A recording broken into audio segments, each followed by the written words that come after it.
Oh, Dr. Jung, we have been discussing in some detail some of the factors in the development of the personality of the individual, and you have very kindly elaborated for us on some of your fundamental concepts, such as the archetype and at least simply what it means, and certain types of archetypes such as the anima and the animus. And we try to show, perhaps in our discussion, some of the ways that your ideas may have differed from those of Dr. Freud. Now, another concept or idea that seems to be a very interesting one in your work, at least as I see it, is the term or concept persona. And of course, this seems to have a lot of relevance to the daily living of the individual. I wonder if you would mind telling us a little bit about how you construe this term persona. Well, this is a practical concept we need in elucidating people's relation. I noticed with my patients, particularly with people that are in public life, that they have a certain way of presenting themselves. For instance, take the doctor. He has a certain way. For instance, he has good bedside manners, and he behaves as one expects a doctor behaves. He may even identify himself with it and believe that he is what he appears to be. Yes. He must appear in a certain form, unless people don't believe that he is a doctor. And so when he's a professor, he's also supposed to behave in a certain way so that it is plausible that he is a professor, you know. So the persona is partially the result of the demands society has. And on the other side, it is a compromise with what one likes to be, or with what, or as one likes to appear. Say, Yeah. Take, for instance, a parson. He also has his particular manner, and as corresponding to the general expectation, and he behaves also in another way, combined with his persona that is forced upon him by society in such a way that also his fiction of himself, his idea about himself, is more or less portrayed or represented. So the persona is a certain complicated system of behavior, which is partially dictated by society and partially dictated by the expectations or the wishes one nurses oneself. Yes. Now, this is not the real personality, in spite of the fact that people will assure that that is all quite real and quite honest. Yet it is not. Yes. Now, such a performance, or say, yeah, the performance of the persona is quite all right as long as you know that you are not identical with the way in which you appear. Yes. But if you are unconscious of this fact, then you get into sometimes very disagreeable conflicts. Namely, people can't help noticing that at home, for instance, you are quite different from what you appear to be in public. Yeah. And people who don't know it stumble over it in the end. They deny that they are like that, but they are like that. They are it. And then you don't know, now, which is the real man? Yes. Yes. Is he the man as he is at home or in intimate relations, or is he the man that appears in public? It is a question of Jekyll and Hyde. Yes. Often. It is such a, occasionally there is such a difference that you would almost be able to speak of the double personality. Yes. And the more that is pronounced, the more people are neurotic. Yes. They get neurotic because they have two different ways. They contradict themselves all the time. And in as much as they are unconscious of themselves, they don't know it. They think they're all one. Everybody sees that they are two. Yeah. And some know him only from one side, so others know him only from the other side. And then there are situations that clash, because the way you are creates certain situations with people in your relations, and these two situations don't chime in, they are just dissonances. Yes. Yeah. And the more that is the case, the more the people are neurotic. Actually, would you say that the individual may even have more than two personas? In other words, could he possibly? Oh, rarely. You know, Rarely. we can't afford it very well to play more than two roles. But there are cases, for instance, where people have up to 5 different personalities. Yeah. In cases of dissociation of personality, where, for instance, the one person, say, call it person A, doesn't know of the existence of the person B, but B knows of A. Yes. Or there may be a third personality, C, that doesn't know of the two others. Yes. You see, there are such cases in literature. Yes. They This are, is but they are rare. Very The rare. ordinary case is just an ordinary dissociation of a personality. Yes. One calls that a systematic dissociation, in contradistinction to the chaotic or unsystematic dissociation you find in schizophrenia. Yeah. Now, you distinguish between the term persona, and the term ego. In other words, as you see them, they're two different things. Yes? Yes. Oh, Now, yes. what is the difference between the term ego, as you see it, and the term Well, persona? you see, the ego is supposed to be the representative of the real person. But as I say, for instance, in the case where B knows of A, but A doesn't know of B, Yeah. in that case, one would say the ego is more on the side of C, Yes. because the ego has a more complete knowledge, and A is a split-off personality. Yes. Now, you also use the term self. Yes. Now, the word self, and does this have a different meaning than, say, ego or Oh, yes, persona? oh, quite, oh, yes. You see, when I say self, then you mustn't think of I myself, because that is only your empirical self, and Yeah. that is covered by the term ego. Ego, yes. But when it is matter of the self, then it is matter of a personality that is more complete than the ego, because the ego is only consists of what you are conscious of. Yes. Yes. Your awareness. Yeah, what you know to be yourself. For instance, in our example, B that knows A, and A doesn't know B, B is relatively in the position of the self.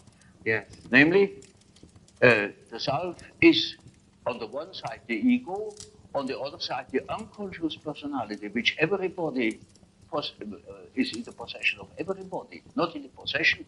Very often it is just the other way around, that the unconscious is in possession of consciousness. Yes. But that is a different case. Now, you see, while I'm talking, I'm conscious of what I say, I'm conscious of myself, yet only to a certain extent. Quite a lot of things happen. Once I make gestures, I'm not conscious of them. Yeah. They happen unconsciously. You can see them. Yes.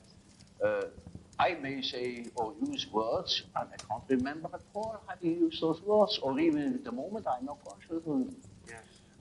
So any amount of unconscious things occur in my conscious condition.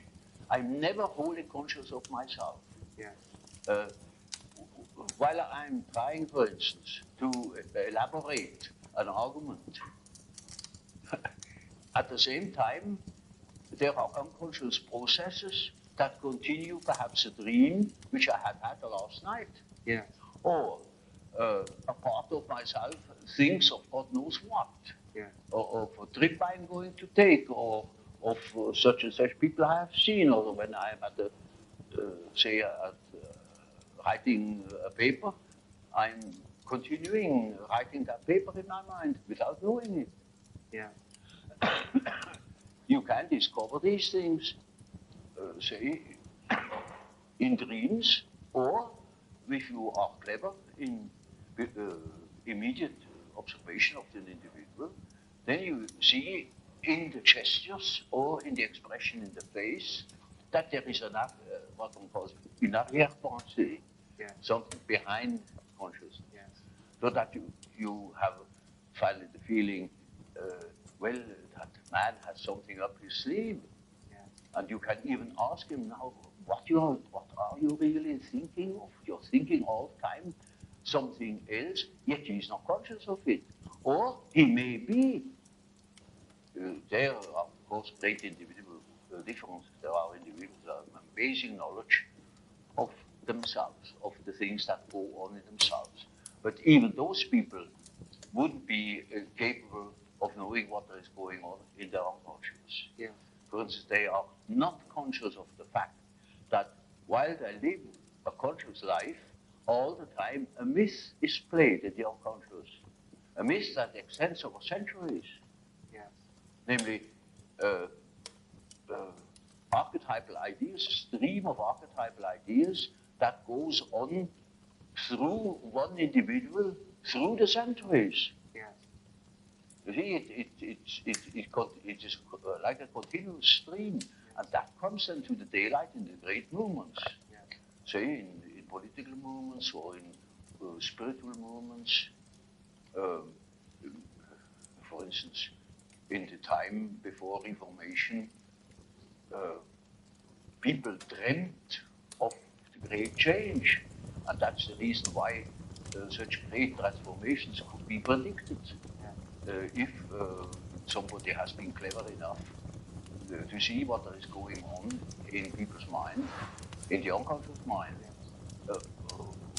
would be able to predict it. For instance, I have predicted the Nazi rising in Germany through the observation of my German patients. Yes. They had dreams in which the whole thing was anticipated, Yes. and with considerable detail. And I was already absolutely certain in the years before Hitler came, in the beginning of, well, I could say the year 1919, I was sure that something was threatening in Germany, something very big and very catastrophic.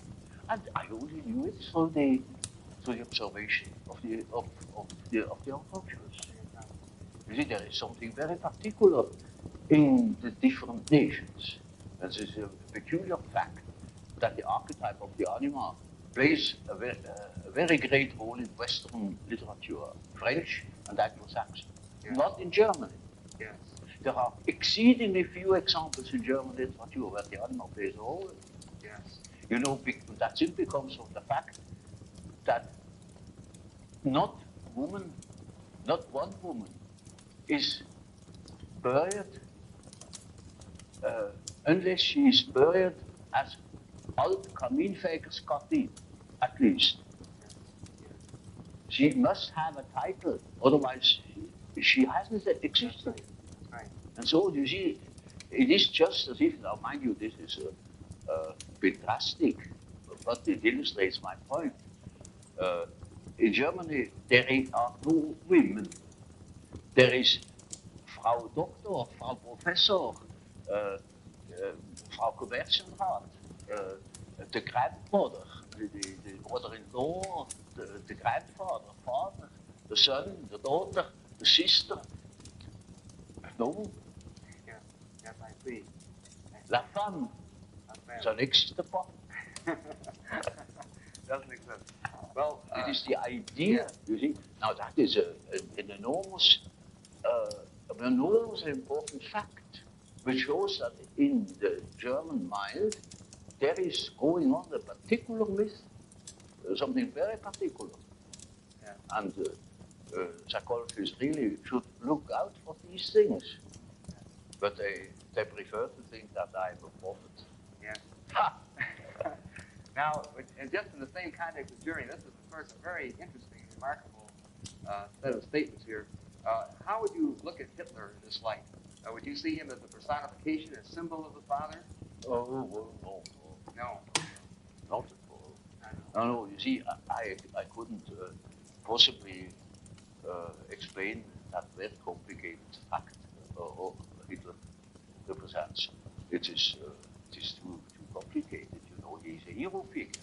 Yeah. And the hero figure is far more important than any fathers that have ever existed. Much broader than No, even he was the immediate not father. at all. Not at all. He was a hero Yeah. in the German myth. Yeah. And mind you, a religious hero. He was a savior. Yeah. Yeah. He was meant to be a savior. That is why they put his photo upon the altars. Yes. Even. Yes. Or somebody declared on his tombstone that he is happy to that his eyes have beheld Hitler, and now he can die in peace. So he's just the hero myth, you know. Now, getting back to the idea of the self, and the self incorporates these unconscious factors. The self incorporates these unconscious. The self is merely a term that designates the whole personality, because the whole personality of man is indescribable. Yes. His consciousness can be described.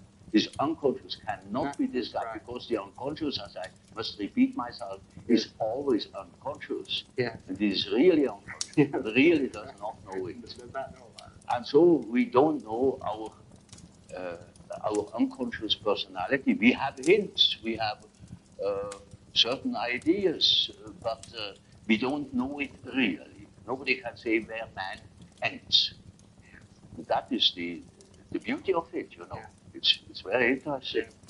The unconscious of man can reach God knows where. There we are going to make discoveries.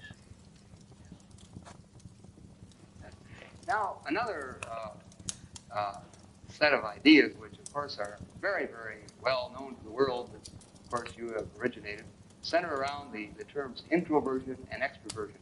Yeah. And I know that you're aware of the fact that these terms have now become so widely known that the man on the street is using these terms constantly, describing his wife or his friends and so on and so forth. It's become probably the most used psychological concept by the layman that we have. Oh, like the word complex. I have invented it too. Yes, so that's right. Association experiments. Yes, that's right. Well, you see, this is simply practical, because there are certain people who definitely are more influenced by their surroundings than by their own intentions. While there are other people who are more influenced by the subjective factor. Now, you see, the subjective factor, that's very characteristic, was understood by Freud as a sort of pathological autoerotism. Yes, yes. Now, this is a mistake. You know, the psyche has two conditions, two important conditions. The one is the environmental influence, Yes. and the other is the given fact of the psyche as it is born. The psyche is by no means tabula rasa. We are a definite mixture and combination of genes.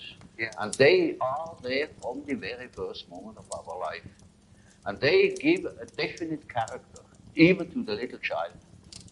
And that is a subjective factor looked at from the outside. Now, if you look at it from the inside, Yes. then it is just so as if you would observe the world. Yes. When you observe the world, you see people, you see houses, you see the sky, you see tangible objects. But when you observe yourself within, you see moving images, Yes.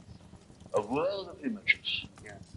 generally known as fantasies. And Yet these fantasies are facts. You see, it is a fact that a man has such and such a fantasy. And it is such a tangible fact, for instance, that when a man has a certain fantasy, another man may lose his life. yes. Or a bridge is built. Yes. These houses were all fantasies. Everything you do here, all of the houses, everything was fantasy to begin with. And fantasy has a proper reality.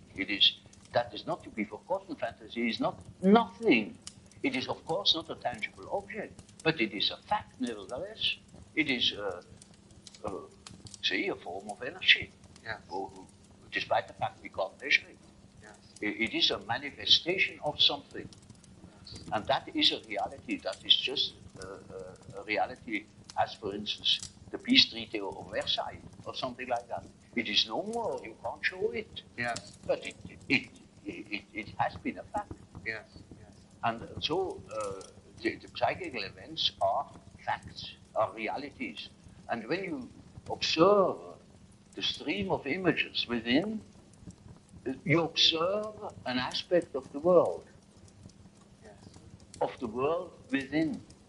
Because the psyche, you know, if you understand it as a phenomenon that takes place in so-called living bodies,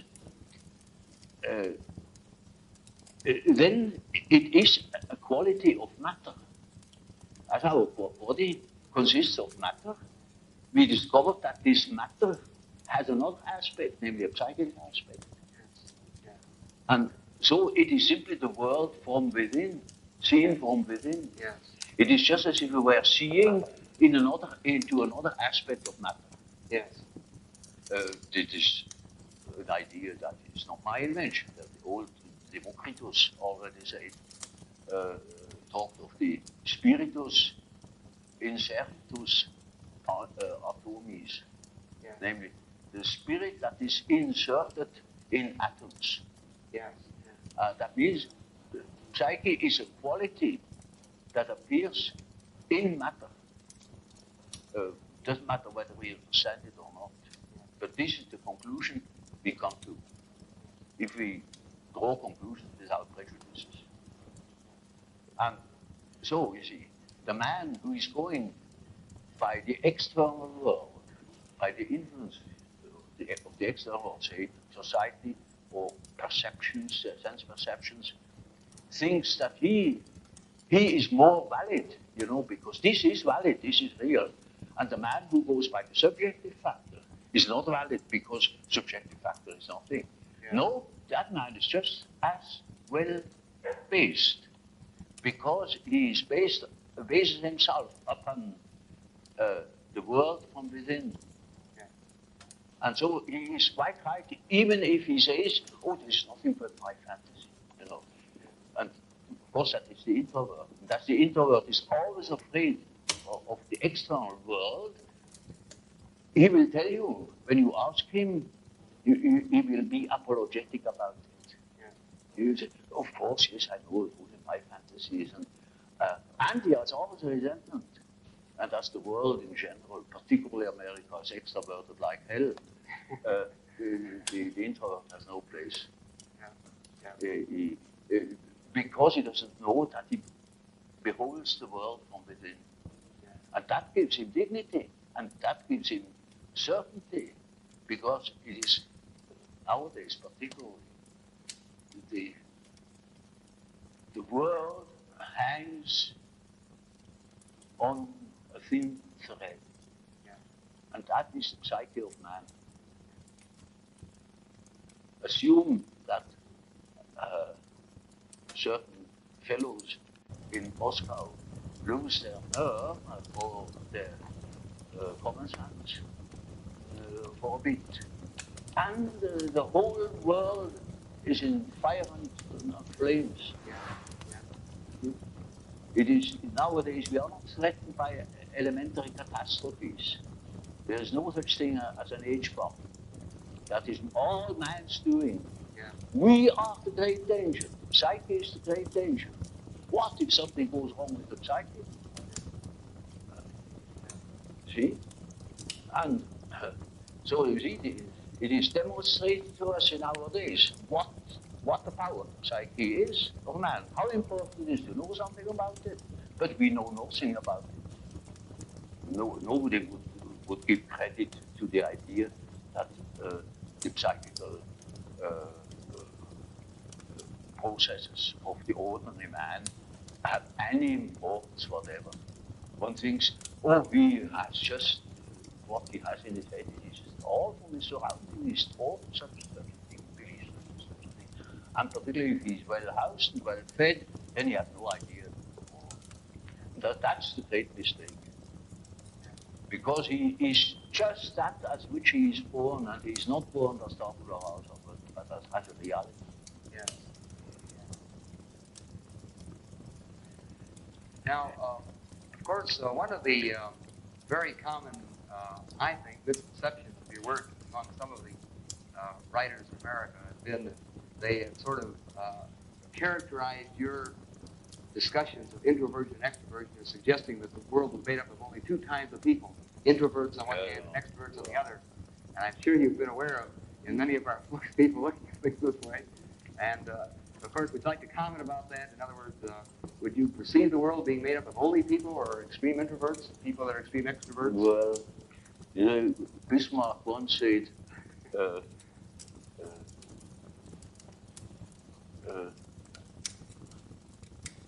God may protect me against my friends.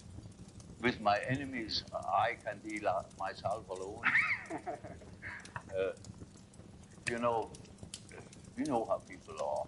They catch a word, and then everything is schematized along that word. There is no such thing as a pure extrovert or a pure introvert. Such a man would be the lunatic asylum. Those are only terms to designate a certain penchant, a certain tendency. For instance, the tendency to be more influenced by environmental influences or more influenced by the subjective factor. That's all. Yes. And you see, there are people who are very well balanced and are just as much influenced from within as they are from without, yes. or just as little. Yes. And so with all the finer classifications, you know, yes. They are only sort of point de repère, points for orientation. Certainly, then, this whole matter of extremes, introvert and extroversion, as you say, it's sort of a schematic approach to sort of hang an idea on, an approach. Yeah. But it would be, as you say, ridiculous to say you that see, my whole scheme of typology is merely a sort of orientation. Namely, there is such a factor as introversion. There is such a factor as extroversion. The classification of individuals means nothing at all. This is only the instrumentarium for the practical psychologists to explain, for instance, a husband to a wife or vice versa. For instance, it is very often the case, one could almost say, it is almost a rule, but I don't want to make too many rules in order not to be schematic. Yeah. That an introvert marries an extrovert for compensation, or another type marries the counter type to complement himself, for instance. Well, Dr. Jung, of course, tied in with your typology and quotation marks of introversion and extroversion, we first know of your concepts of thinking, feeling, sensation, and intuition. And, of course, it would be very interesting to hear some expansion of the meaning of these particular terms as related to the introvert-extrovert dichotomy. Well, there is quite a simple explanation of these terms, and it shows at the same time how I arrived at such a typology. Namely, sensation tells you that there is something. Thinking, roughly speaking, tells you what it is. Feeling tells you whether it is agreeable or not, to be accepted or not, accepted or rejected. Yes. And intuition now there is a difficulty. Yes. You don't know ordinarily how intuition works. So when a man has a hunch, you can't tell exactly how he got at that hunch or where that hunch comes from. It is something funny about intuition. I will tell you a little story. I had two patients the man was a sensation type, and the woman was an intuitive type. Of course, they felt attraction. And so they took a little boat and went out to the Lake of Zurich. And there were those birds that dive after fish. You know? Yeah. And then after a certain time they come up again, and you can't tell where they come up. And so they began to bet who first was the first to see the bird. Now, you would think that the one who observes reality very carefully, the sensation type, would of course win out. Yeah. Not at all. The woman won the bet completely. Yeah. She was beating him on all points. Yeah. Because by intuition she knew it before. I see. Now, how is that possible? Yeah. Well, sometimes, you know, you can really find out how it works by finding the intermediate links. It is a perception by intermediate links, and you only get the result of that whole chain of associations. Yeah. Sometimes you succeed in finding out, but more often you don't. So my definition is, intuition is a perception by ways or means of the unconscious. That is as near as I can give. Now this is a very important function, because when you live under primitive conditions, a lot of unpredictable things are likely to happen. And there you need your intuition, because you cannot possibly tell by your perceptions, by your sense perceptions, what there is going to happen. For instance, you are traveling in primeval forest. You only see for a few steps ahead. You go by the compass, perhaps, and you don't know what there is ahead. It is uncharted country. If you use your intuition, then you have hunches. And when you live under such primitive conditions, you instantly are aware of hunches. For instance, there are places that are favorable, there are places that are not favorable. You can't tell for your life what it is. Yeah. But you better follow these hunches. Yes. Because anything can happen. Quite unforeseen things. For instance, at the end of a long day, you approach a river, and you don't know that there is a river. Yet, when you come to the river, that is quite unexpected. For miles, there is no human habitation. You cannot swim across. It's all full of crocodiles. So what? You see? Now, such an obstacle hasn't been foreseen. But it may be that you have had a hunch, that you remained in the last likely spot, and that you wait for the following day, that you can build a raft or something of the sort, or look out for possibilities.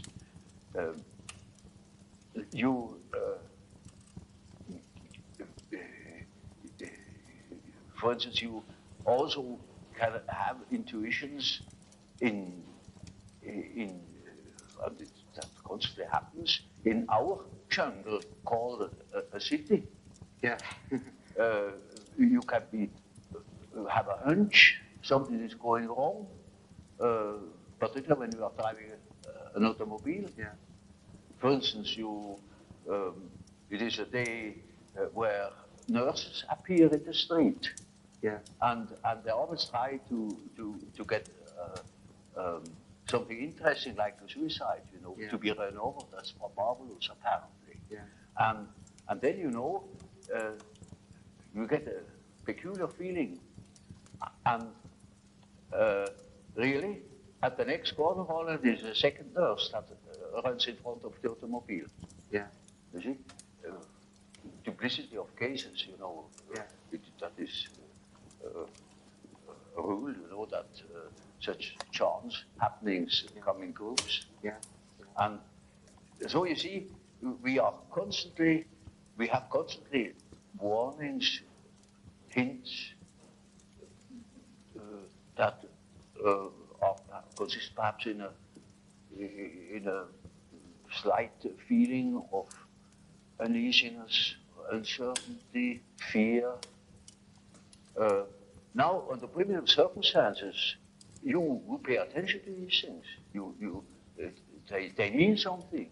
With us in our man-made, absolutely, apparently safe conditions, we don't need that function so very much. Yes. Yet we still use it. So you find them intuitive types, for instance, amongst bankers, Wall Street men. Yeah. They follow hunches, gamblers of all descriptions. Yeah. You find the type very frequently among doctors because it helps them in their prognosis. Sometimes a case can look quite normal, as it were, and you don't foresee any complications. Yet, an inner voice tells you, now look out, here is something not quite all right, Yes. You cannot tell why and how, but we have a lot of subliminal perceptions, sense perceptions. And from those, we probably draw a good deal of our intuitions. But that is perception by the way of the unconscious. Yeah. And you can observe that with intuitive types. You see, intuitive types very often do not perceive by their eyes or by their ears. They perceive by intuition. For instance, once it happened that I had a woman patient in the morning at 9 o'clock. And you see, I often smoke my pipe, and there's a certain smell of tobacco in the room, or a cigar. And so she came and said, but you begin early. I said, could you call it early at 9 o'clock? But no, you must have seen somebody at 8 o'clock. I said, how do you know? There had been a man there that had come at 8 o'clock already. Then she said, oh, well, I just a hunch. There must have been a gentleman with you this morning. I said, but how do you know it was a gentleman? He said, oh, well, I just had the impression the atmosphere was just like a gentleman here. Yeah. All the time, the ashtray was under her nose, and there was a half-smoked cigar. But she wouldn't notice it. Yeah. So you see, the intuitive is the type that doesn't see the stumbling block before his feet, but he is ran for 10 miles. Yeah. You make a distinction between an intuitive extrovert and an intuitive introvert. Yes. All these types can be on the extrovert or introverted line. For example, more specifically, what would be an example or a difference between an intuitive extrovert and an intuitive introvert? Well, you have chosen a somewhat difficult case, because one of the most difficult types is the intuitive introvert. The intuitive extrovert you find among hunters, bankers, gamblers. Yes. That is quite understandable. But the introvert the introvert variety is more difficult because he has intuitions as to the subjective factor, namely the inner world. Yes. And of course, that is now very difficult to understand. Because what he sees are most uncommon things, and he doesn't like to talk of them. Yeah. If he's not a fool, because he would spoil his own game by telling what he sees, because people won't understand it. Yes. For instance, once I had a patient, a young woman, about 27 or 8, and her first words were, when I had seated her, she said, doctor, I come to you because I have a snake in my abdomen. I said, what? Yes, a snake, a black snake, coiled up right in the bottom of my abdomen. And I must have made a rather bewildered face at her. And she said, you know, I don't mean it literally, but I should say it was a snake. It was a snake. See? Now, you see, our further conversation a little later was, as she said, that was about in the middle of our treatment that only lasted for 10 consultations. She had foretold me I come 10 times and then it's all right. I said, how do you know? Oh, I got a hunch. Yeah. And really, about the 5th or 6th hour, she said, doctor, I must tell you, the snake has risen. It is now about here. Hunch. And then on the 10th day, I say, now, this is our last hour. And do you feel cured? And she said, beaming, she said, you know, this morning, it came up and came out of my mouth, and the head was golden. And those were her last words. Now, believe that same girl, when it comes to reality, she came to me because she couldn't hear the step of her feet anymore. Yeah. Because she walked on air. Yeah. Literally. Yeah. She couldn't hear it. That frightened her. And when she came to me, I asked her for her address. And then she said, oh, pension so-and-so. Well, it is not just called pension, but it is a sort of pension. And it is, I never had heard of it. Yeah. And now, I'm curious, I never have heard of that place. Well, it's a very nice place, he said. You're curious enough, all the young girls there, very nice and very lively young girls. And they have a merry time, and I often wish they would invite me to their merry evenings. And I said, but they amuse themselves all alone. Oh no, there are plenty of young gentlemen coming in, and they have a beautiful time, but they never invite me. It turned out that it was a private brother. Yeah. And she was a perfectly decent girl, you know, of a very good family, not from here. She had found that place, I don't know how. And she was utterly unaware that those were all prostitutes. I said, for heaven's sake, you fell into a very dark place. You hastened to get out of it. You see, that was her sensation. Yeah. She doesn't see reality. Yeah. But she had hunches like anything, and they came off. Yeah. Now, you see, such a person cannot possibly speak of her experiences. Yes. Because everybody would think she's absolutely crazy. Yeah. I myself was quite shocked when I thought, for heaven's sake, is that case a schizophrenia? Yeah. Because you don't hear that kind of speech. Right. But she assumed that the old man, of course, knows everything, and he even doesn't understand such kind of language. Yeah. So you see, if when the intuitive, the intolerant intuitive would speak what he really perceives, then practically nobody would understand it. He would be misunderstood. And so they learn to keep things to themselves. And you hardly ever hear them talking of these things. That is a great disadvantage. But it is an enormous advantage in another way. Not to speak of the experience they gather in that respect, but also in human relations. For instance, they come into the presence of somebody they don't know. And certainly they have inner images. And those inner images give them a more or less complete information about the psychology of the partner. Yeah.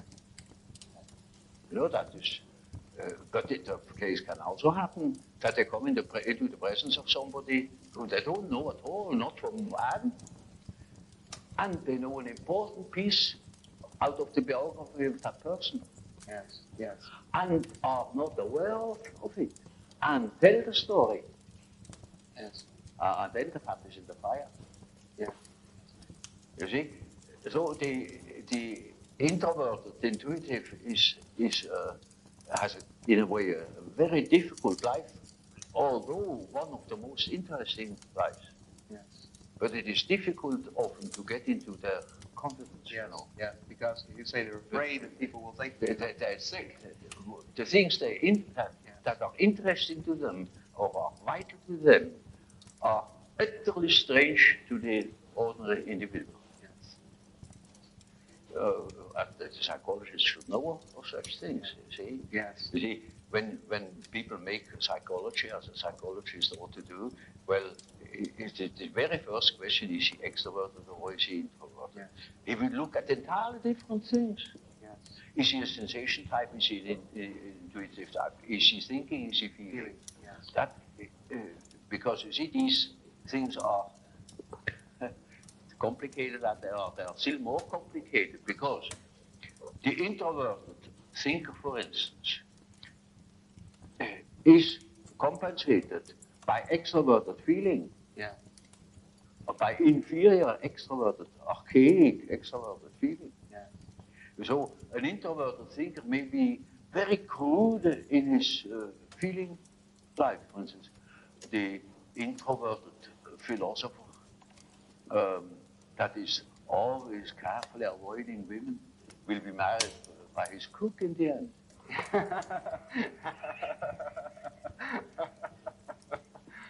Yeah.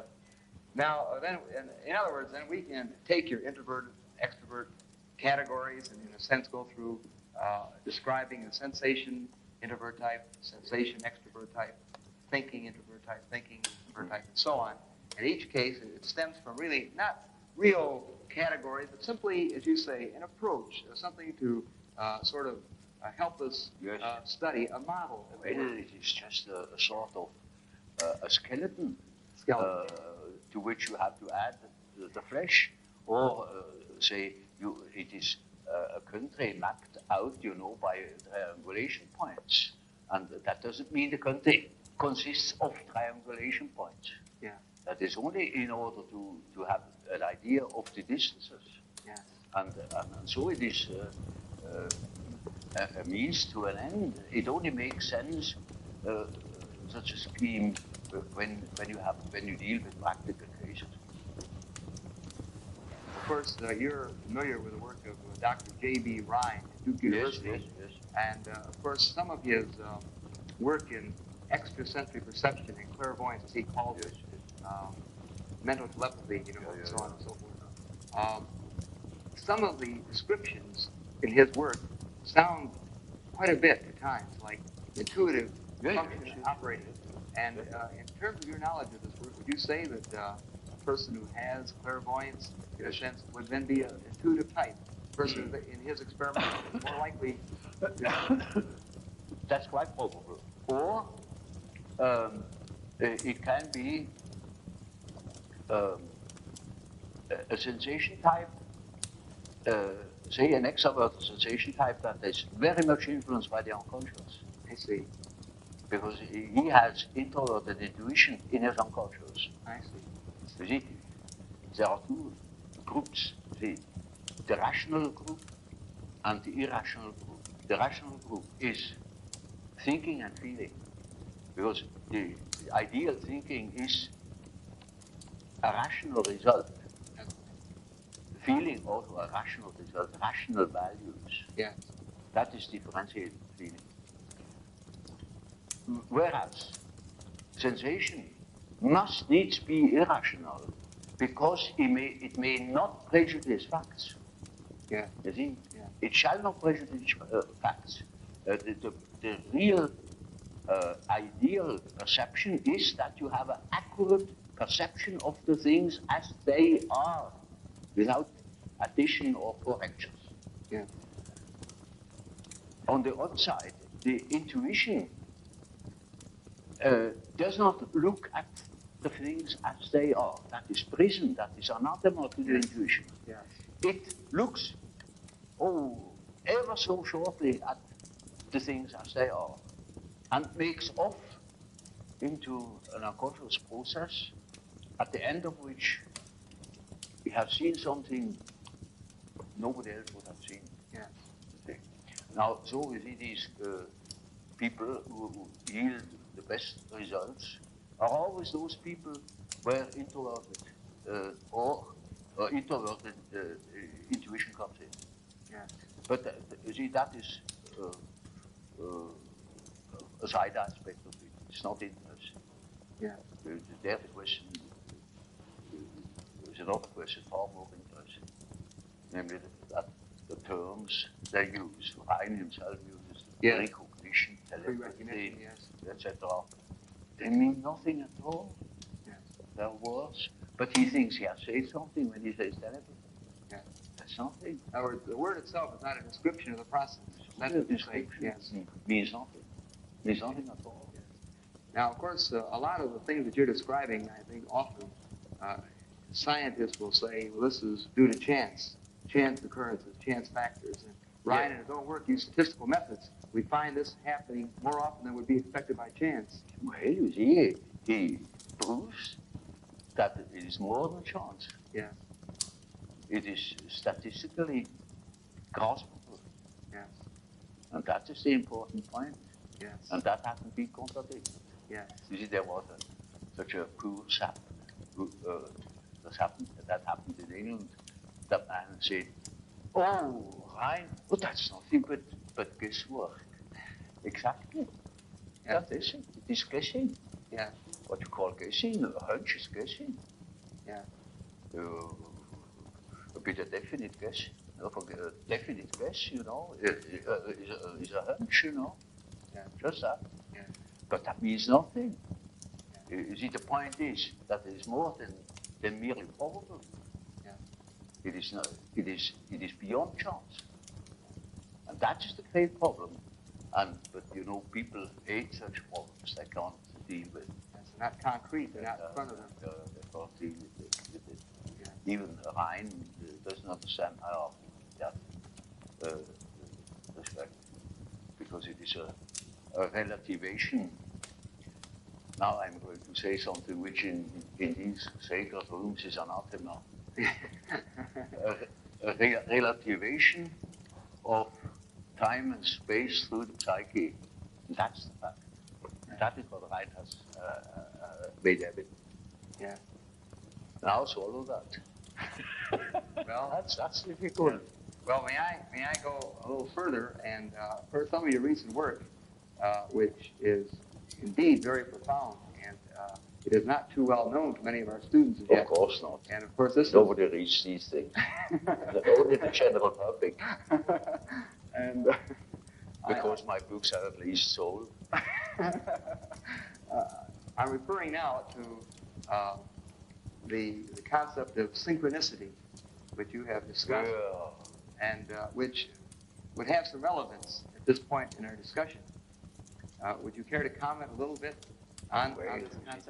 That is awfully complicated. One wouldn't know where to begin. Of course, it is this kind of thinking has been started long ago, and when Ryan brought out these results, I thought now we have at least a more or less dependable basis to argue on, you know. But the argument was not understood at all, because it's really very, very difficult.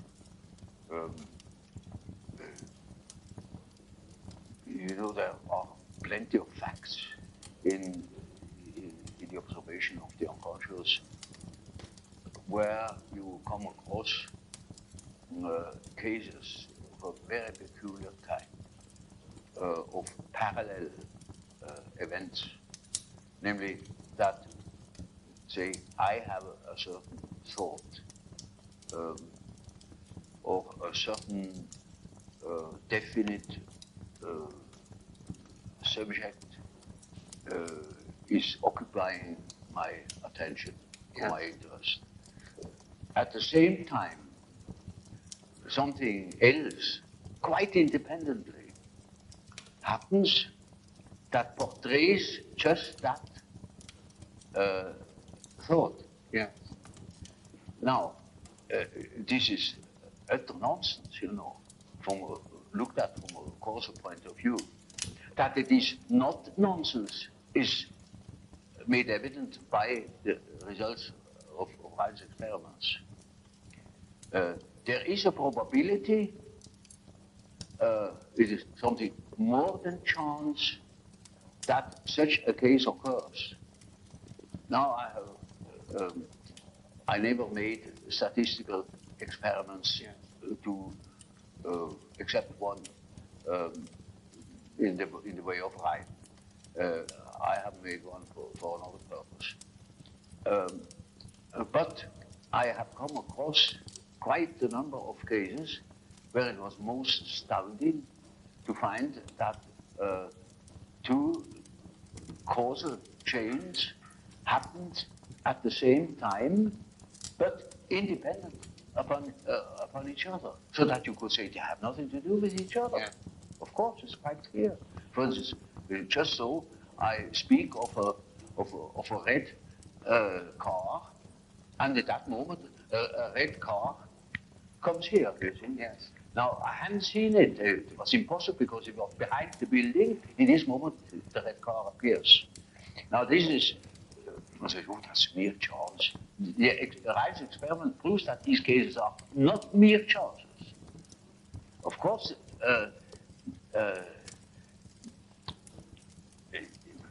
many of these things are occurrences where we cannot apply such an argument, otherwise we would be superstitious.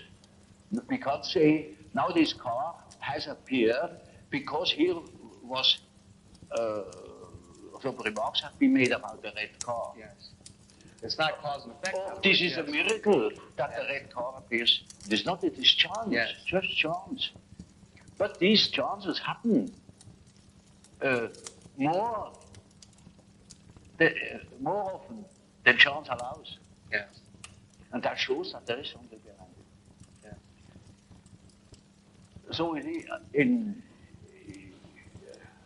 Rein has a whole institute and with many co-workers. Yes. And has the means. We have no means here, and I had no means to make such experiments. Otherwise, I probably would have done them. But it just was physically impossible. So I had to content myself with the observation of facts.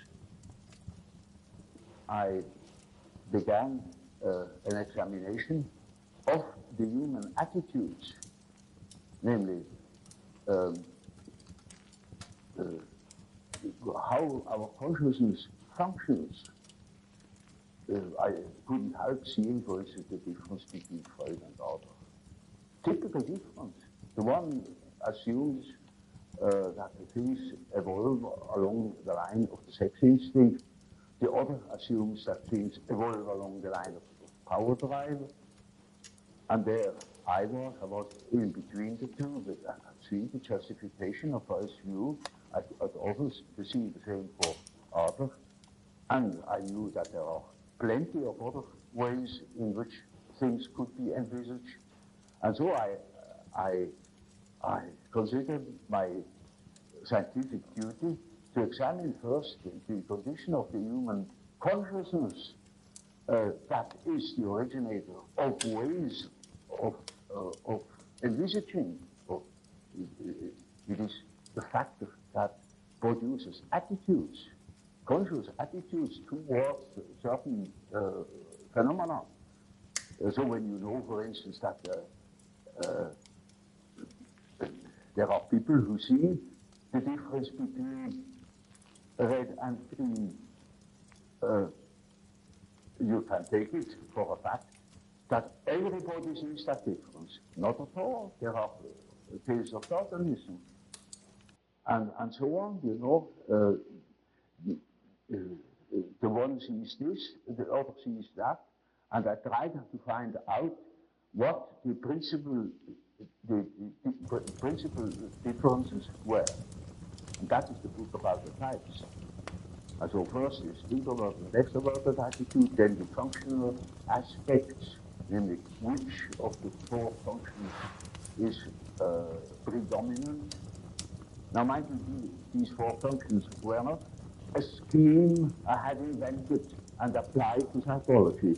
On the contrary, it took me quite a long time to discover that there is another type, but the thinking type. This I thought my type is of course that is human. It is not. There are other people who decide the same problems I had to decide in an entirely different way. They look at things in an entirely different way. They have entirely different values. They are, for instance, feeling types. And so, after a while, I discovered that there are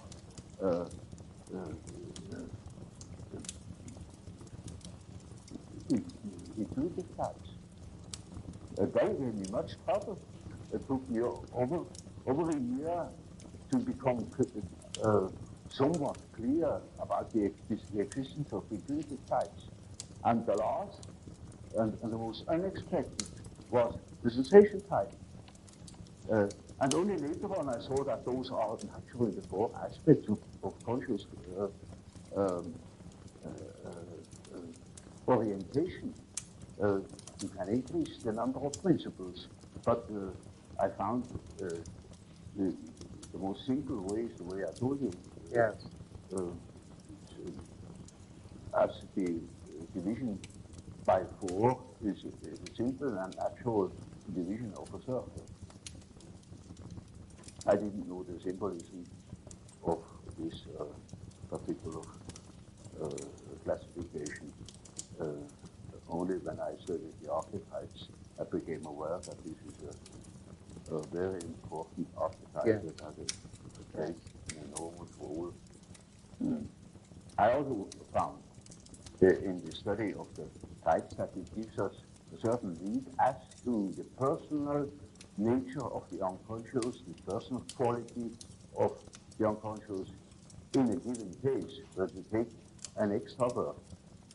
Well, his unconscious has then an introverted quality, because all the extroverted qualities are played in consciousness, and the introvert is left in the unconscious, therefore it has introverted qualities, so one with the functions the same.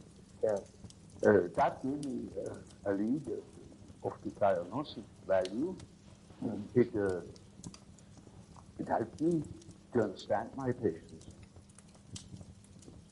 Well, Professor Jung, we have been discussing many of the very fundamental ideas in your theories, such as anima and animus, of course, being representative of the whole idea of archetypes, as you explained it so interestingly.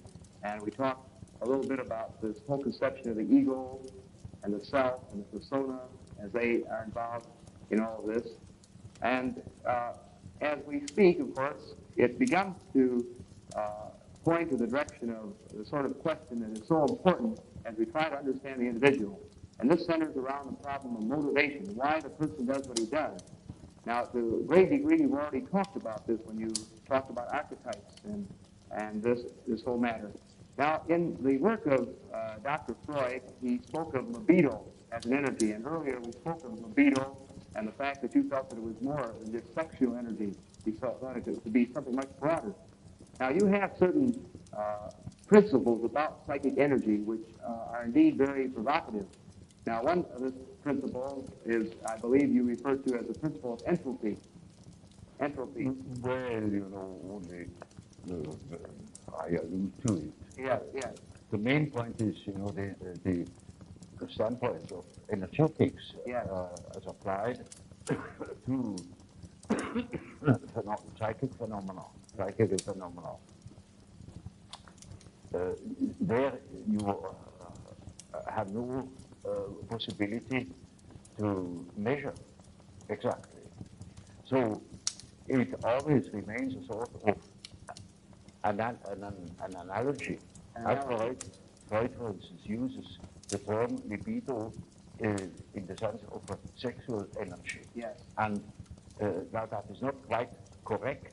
You see, if it is sexual, then it is a power, like electricity, or any other form of manifestation of energy. Yes. Now, energy is a concept.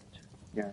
Energy is a concept by which you try to express the analogies of all power manifestations, namely that they have a certain quantity, a certain intensity, and that there is a flow in one direction, namely to the ultimate suspension of the opposites. For instance, low, high height, a lake on a mountain flows down until all the water is down, you know, and then it is finished. Yes. And so it is, something similar is the case in psychology, that you see from the factors we get tired from intellectual work, Yes. or from consciously living, and then we must sleep in order to restore our powers. And this just, I said it in the night of the water are pumped from the lower level to higher level, you know, so that we can work again the next day. Yeah. Of course, there's in fact that simile is linking too. Yeah. So it is only in an analogous way that we use the form energy. Yes. And I used it because I wanted to express the fact that the power manifestation of sexuality is not the only power manifestation, because you have another drive, say the drive to conquer, or to drive to aggression, or something of the sort. Yeah.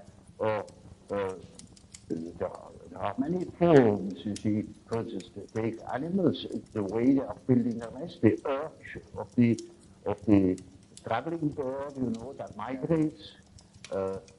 Now, all they are driven by a sort of energy manifestation.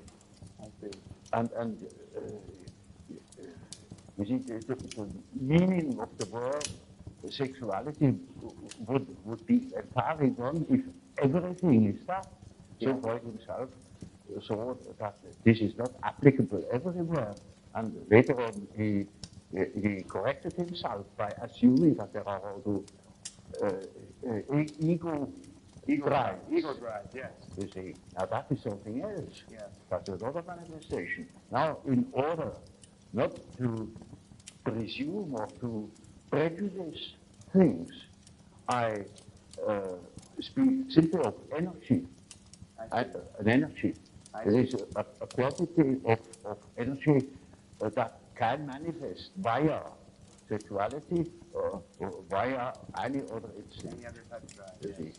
And that is the main feature, not the existence of one single power. I see. Because that is not possible. Now, another thing about motivation, or the condition to arouse and direct and sustain the individual, there seems to be two views that we find in much of our psychology in America today. Now, one is might be called an historical view, where we try to look in the history and development of the individual for answers to why he is doing certain things at the moment. Yes. Then we have another view, which was postulated and discussed by Dr. Kurt Lewin, Dr. Kurt Lewin, which is sort of a field theory. He thinks that the history, the past, is not important motivation, but all conditions which affect the individual at that moment. We can predict behavior by knowing all the conditions of that moment, and we don't have to go back to the past to understand why the person does what he does. Now, would you think that this present field idea of Dr. Lewin has any virtue? Does it make sense? Obviously, see, I always insist that even chronic neurosis has its true cause in the moment. In the moment. Now. The neurosis is made every day by the wrong attitude the individual has. But that wrong attitude is a historical fact that needs to be explained historically by things that have happened in the past. But that is one-sided too, because the all psychological facts are oriented not only to a cause but also to a certain goal. Yes. You see, they are in a way teleological. Yes. Namely, they serve a certain purpose. Yes. And so, um, a wrong attitude can have originated in a certain way long ago, Yes.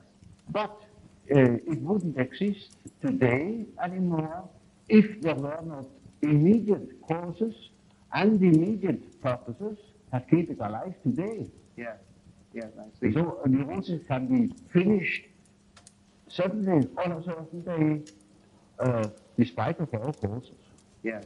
Gordon has observed in the beginning of the war, the cases of compulsion neurosis that have lasted for many years Yes. suddenly were cured Yes. Yes. because they got into an entirely new condition. It is like a shock. You see that with shock. Even the schizophrenia can be vastly improved by a shock. Yes. Yes. Because that's a new condition. It is a very shocking thing that shocks them out of their habitual attitude, and then they are no more in it, and then the whole thing collapses, the whole system that has been built up through years. Yes. So in therapy, in working with a patient, you would not say that it's absolutely imperative to have to more reformulate all of his past life in order to help him with his present neurosis. You feel that you could deal with him at the moment with his problem as it is at this time. It is not necessary to go back and probe into things that happened to him during his first, second, and third year of life. You see, there is no system about it in therapy. Yeah. In therapy, you treat the patient as he is in the present moment, irrespective of causes and such things. That is all more or less theoretical. Yes. There are cases who know just as much about their own neurosis as I know about it, in a way. Yes. In such cases, I can start right away with posing the problem. For instance, there is a case, a professor of philosophy, and he imagines that he has cancer. Yes. He shows me several dozen X-ray plates that prove that there is no cancer. Yes. He says, of course I have no cancer, but nevertheless I'm afraid I could have one. You see, I have consulted so many surgeons, and they all assure me there is none, and I know there is none, but I might have one, you see, and that's enough. Yeah. Now, you see, such a case can stop from one moment to the other. Yeah. He simply stops thinking such a foolish thing. I You see. see. I see. But that is exactly what he cannot do. Yeah. And in such a case, I say, well, it's perfectly plain to you. It's nonsense what you believe. But now, why are you forced to believe such nonsense? What is the power that makes you think such a thing against your free will? You know it is nonsense, and why should you think it? Or what for should you think it? Yeah. Yeah. Well, and what is that power that makes you think such a thing? It's like a possession, you know. Yeah. Exactly. It's Yeah. like a demon Yeah. in him Yeah. that makes him think like that, Yeah. in spite of the fact that he doesn't want it. Yeah. Then we have the problem.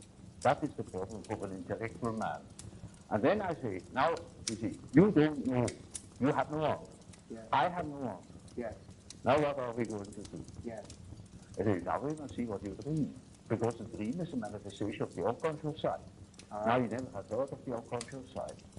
So I must explain to him that he has an unconscious, and that the dream is a manifestation of it. And if we succeed in analyzing the dream, we might get an idea about that power that makes him think like that. I see. I see. You see?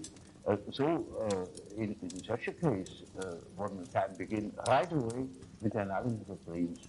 Yeah. And in all cases that are a bit serious, mind you, this is not a simple case. This is a very serious and difficult case, in spite of the simplicity of the phenomenology, of the symptomatology. Yeah.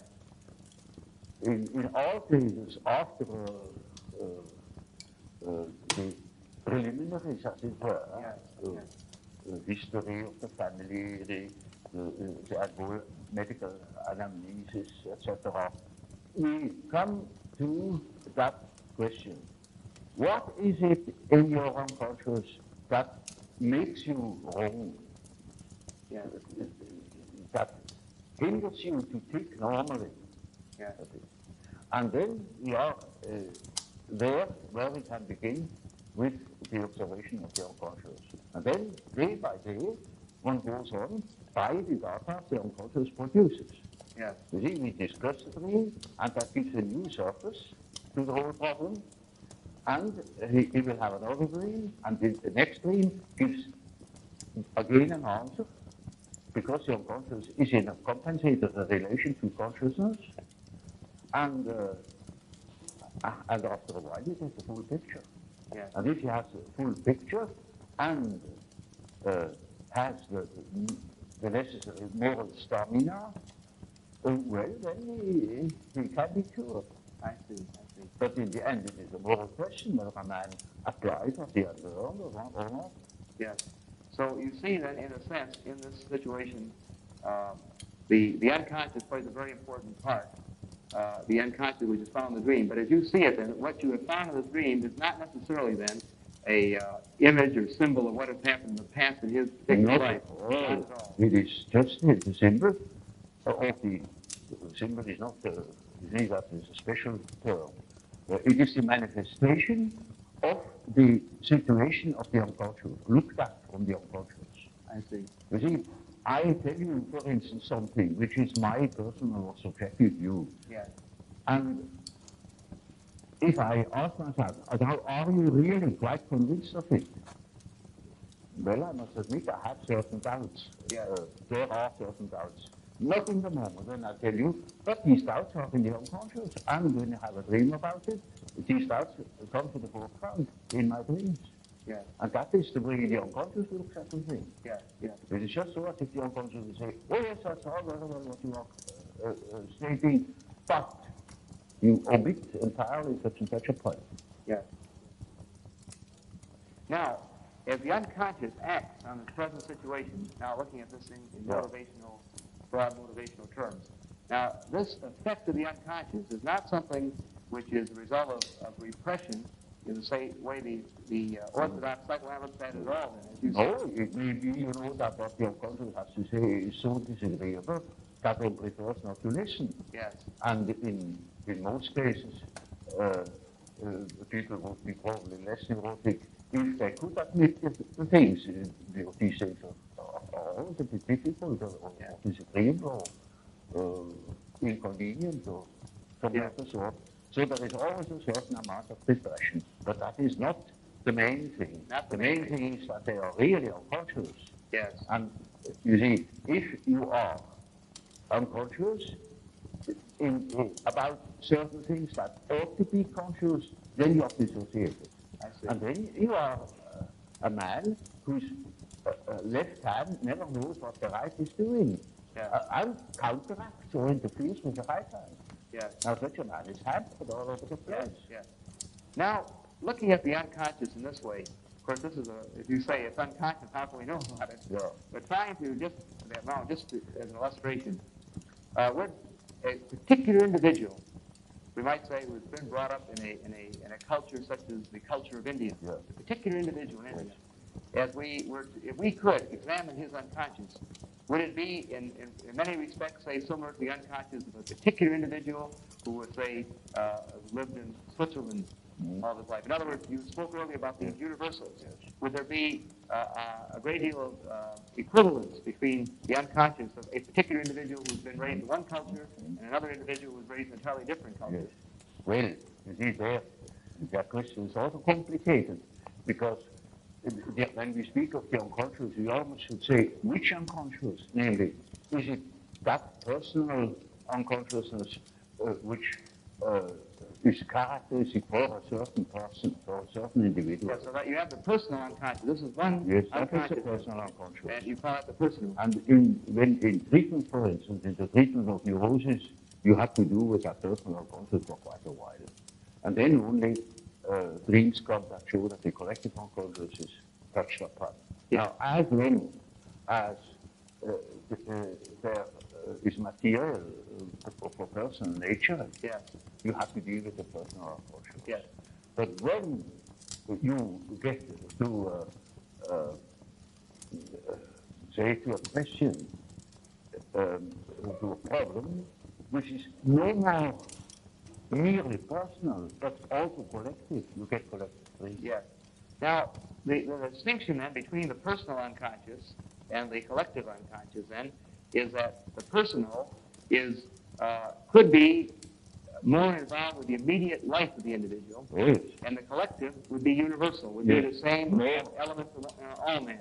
It will be collective. Collective. For instance, every society has collective problems, Yes. collective convictions, and so on. Yes. Now, we are very much influenced by them. Yes. For instance, you belong to a certain political party or Yes. to a certain confession. Yes. And that can be a serious determinant of your behavior. Yes. Now, as long as a personal conflict doesn't touch upon it, it's no question, it doesn't appear.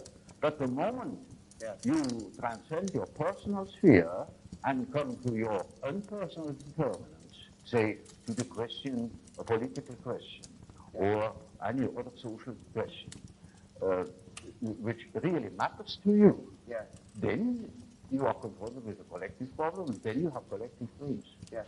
I wonder if it would be too presumptuous of me to ask if you could, for the moment, think of an actual case of perhaps a patient or a friend in which you might show us rather specifically how the personal and the collective unconscious were acting in, say, his neurosis or perhaps in a problem that he may have had. Well, you see, there is an enormous amount of personal dreams, for instance, and I couldn't possibly tell you just a moment for Barbara Riches. Yes. There are millions of such personal dreams that simply deal, for instance, with the fact how your relation is to your father or to your mother or to your wife and so on, with all sorts of individual variations. Yes. Now, but suppose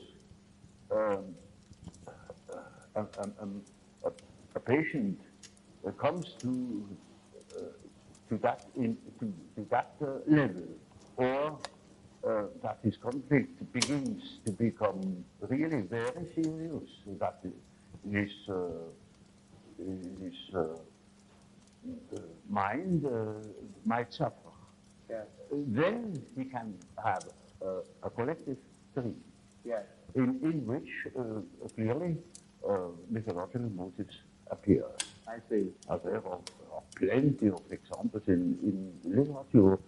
All right. An introduction to the psychology of the unconscious. There are such dreams. Yes. That can be. I remember, for instance, a case was a very learned man and very rational. Yes. And he had, of course, a lot of personal problems, and but they got so bad that he got into very disagreeable relations to his whole surroundings. Yes. He was, for example, a member of a society, and he got into a war with the people of that society, Yes. And it was very quite shocking. Yes. Now, he started with collective dreams. Yes. Suddenly he dreamt of things he had never thought of in his life before. Yes. Mythological motives, and he thought he was crazy. Yes. Because he could not understand it at all. It was just as if the whole world was transformed. Now that is what you see in cases of schizophrenia. Yes. In fact, it was not a case of schizophrenia. As examples, you can take any of these collective dream hypotheses. Yes. There are plenty. For the moment, I can't remember suitable example, to make it clear I should tell a long story. All right. And then you see where it applies, otherwise it makes no sense, and then something short. Well, I told you that case of that intuitive girl Yeah. who suddenly came out with the statement that she had a black snake in the bed. Yeah. Well, now, uh, that is a collective symbol. Yeah. That is not an individual fantasy. That is a collective fantasy. Collective. Yeah. That is it. Well known in India. Yeah. Well, she had nothing to do with India, but we have it too. It was generally human. Yeah. But it's entirely unknown. So that I, even in the first moment, thought, perhaps she's crazy. Yeah. But she was only highly intuitive. Yeah. It is in India known. It is the basis of a whole philosophical system of Tantrism. Yeah. This is Kundalini. I Kundalini serpent. I see. You see? And that is something known to some few specialists. Yeah. Generally, it's not known that we have a serpent in the abdomen. Yeah. Yeah. But that is a collective, you see, that is a collective dream or a collective fantasy. Now, in day-to-day living, the individual, is it possible that things that trouble him and cause tension that he represses? Now, these things that he represses will become part of the personal unconscious. Yes. Part of the personal unconscious. Yes. Yes. He doesn't repress consciously always. Yes. These things disappear Yeah. simply. They disappear, and Freud explains that by an act of repression. Yes. But you can prove that these things never have been conscious before. Yes. Yes. They simply don't appear. I see. And you don't know why they don't appear.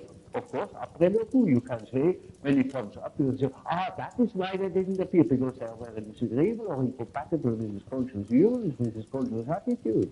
I see. But that is afterwards. You couldn't predict it. Yes. Yes. So you see, these things that have an emotional tone, Yes. they are partially autonomous. Yes. So that they can appear, or the contrary, they do not appear. Yes. They can disappear at wish, not of the subject, but of their own. Yes. Or you also can repress them. Yes. But it is so the same is with projections. For instance, people say one makes projections. Yes. It's not so. One doesn't make them. One finds them. Yes. That are already there because the unconscious is here not conscious, but there it is conscious. Yeah. In my brother. Yes. I see the beam of my eye as a splinter in my brother's eye. I You see? I see. And that is right there because I am unconscious of the beam in my eye. I see. The projections are not made, and so these disappearances or these so-called repressions are just like projections. They, instead of being projected into somebody or into something outside, they are introjected. They are in your conscious. Already unconscious. I see. But you are not the one that is doing it. I see. There are cases, sure, but I should say the majority of cases are no repressions. Yes. That was my first point of litigation with Freud. Yes. Yes. I saw in the association experiment that certain complexes are quite certainly not repressed. They simply won't appear. Yes. Yes. Because you see, the unconscious is real. Yes. It is an entity. It works by itself. It is autonomous. Yes, I see. So, in a sense, in looking at the so-called defense mechanisms that the orthodox psychoanalysts speak of, like projection, rationalization, and so on and so forth, then, in a sense, where you would differ from the orthodox psychoanalytic view, you would not say then that they are a repressed type of way of defending a manner in which the ego is being defended, but rather you would say that they were already there. Yes. They're simply manifestations of patterns that are already present in the unconscious. Yes, for instance, take that example of that serpent. That never has been repressed, you know, otherwise it should have been conscious to her, and it was exactly unconscious to her, Yeah. and it only appeared in her fantasy. Yeah, yeah, I see. It appeared spontaneously. Yeah, She didn't know how she came to it. Yeah. She said, well, I just saw it. yeah. Now, some of the Orthodox psychoanalysts might have said that this is a phallic symbol. Oh, yes. Yeah. Oh, but you can't say anything. Yeah. You know, you can say a church spire is a phallic symbol. Yeah. But when you dream of a penis, what is that? Yeah. You know what an analyst said? Yeah. One of the Orthodox, Yeah. the old guard. Yeah. He said, in this case, the sensor has not functioned. Yeah. Now, we call that a scientific explanation. Well, Professor Jung, in our several interesting discussions so far, a great deal of our talk has been some of the very fundamental aspects of your theory and writing, and of course, purpose and getting some of your reactions to these fundamental ideas so that our students, many of whom will not have an opportunity to study a great deal of your work, might sort of be introduced to some of your ideas from you personally, which of course is probably the best way they possibly could be. Now, first, as one looks over your work, one is impressed with a much broader scope, of course, just the beginning fundamental outline of a theory of personality. Well, of course, when you study human psychology, you can't help noticing that man's psychology doesn't only consist of the ramifications of instinct in his behavior. These instincts are not the only determinants. There are many other, and the study of man from his biological aspect only is by far insufficient to understand human psychology. It is absolutely necessary that you study man also in his social and general environments. Yes. And so you have to